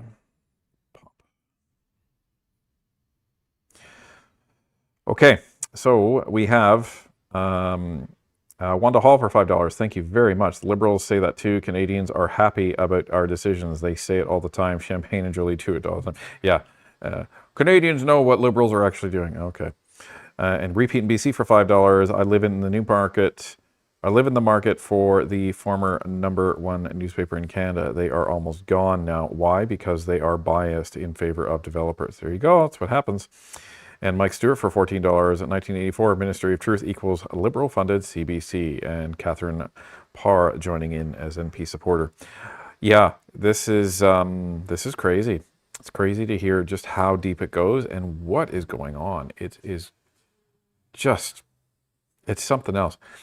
But we're probably going to dig into this a little more. Fingers crossed, folks. I might get an interview with somebody that was in committee today very shortly. So I'll probably close it off shortly. Thank you, everybody, for tuning in. Thank you for staying involved, for ensuring that you're doing your duty as a Canadian citizen and staying civically engaged. This is how we hold government to account. And let people know of the video, and be on the lookout for the follow-up supercut of this video that we're going to be putting out later today. And that way it is going to be much more consumable. It's going to be far shorter, and you'll be able to share it with folks around you in your ecosystem and online. It's the only way we get the word out, folks. We have to all work together. Thank you very much for that, Travis and folks. Thank you very much for your testimony. It is sorely needed. Hopefully they invite you back and you can give more accounts of what's happened at CBC. And but until then, thank you very, very much, everybody. And we'll see in the comments, because this story, I don't think this one's going to just be blown over. I think this is going to just blow up, especially in Ottawa, especially around David Cochrane and Rosemary Barton. Sounds like this is just getting started. Take care, everybody, and have a good day.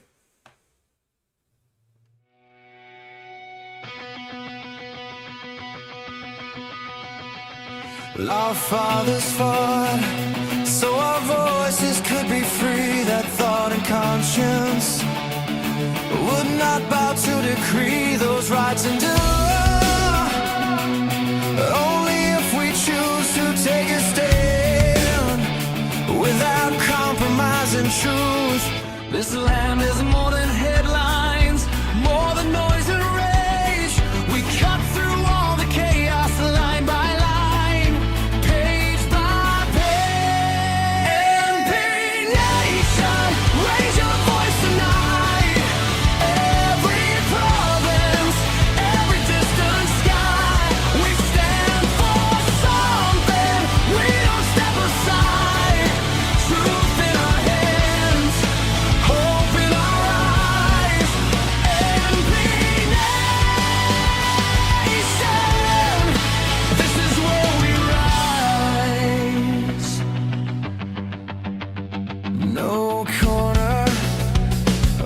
Country stands alone. What do we ignore still shapes the road back home.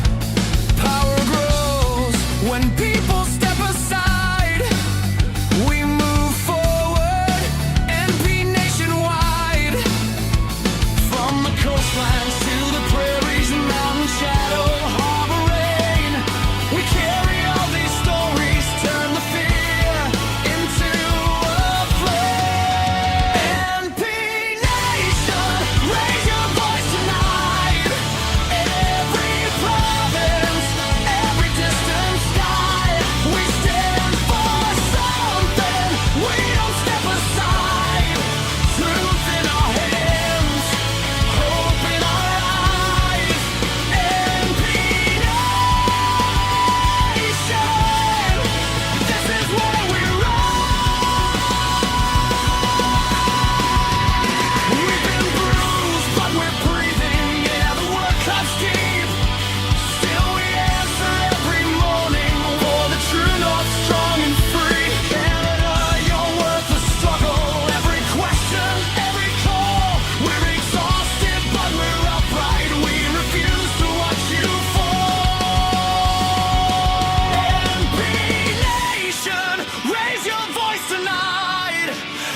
Truth is on our side when we resist despair and the power that divides. So we step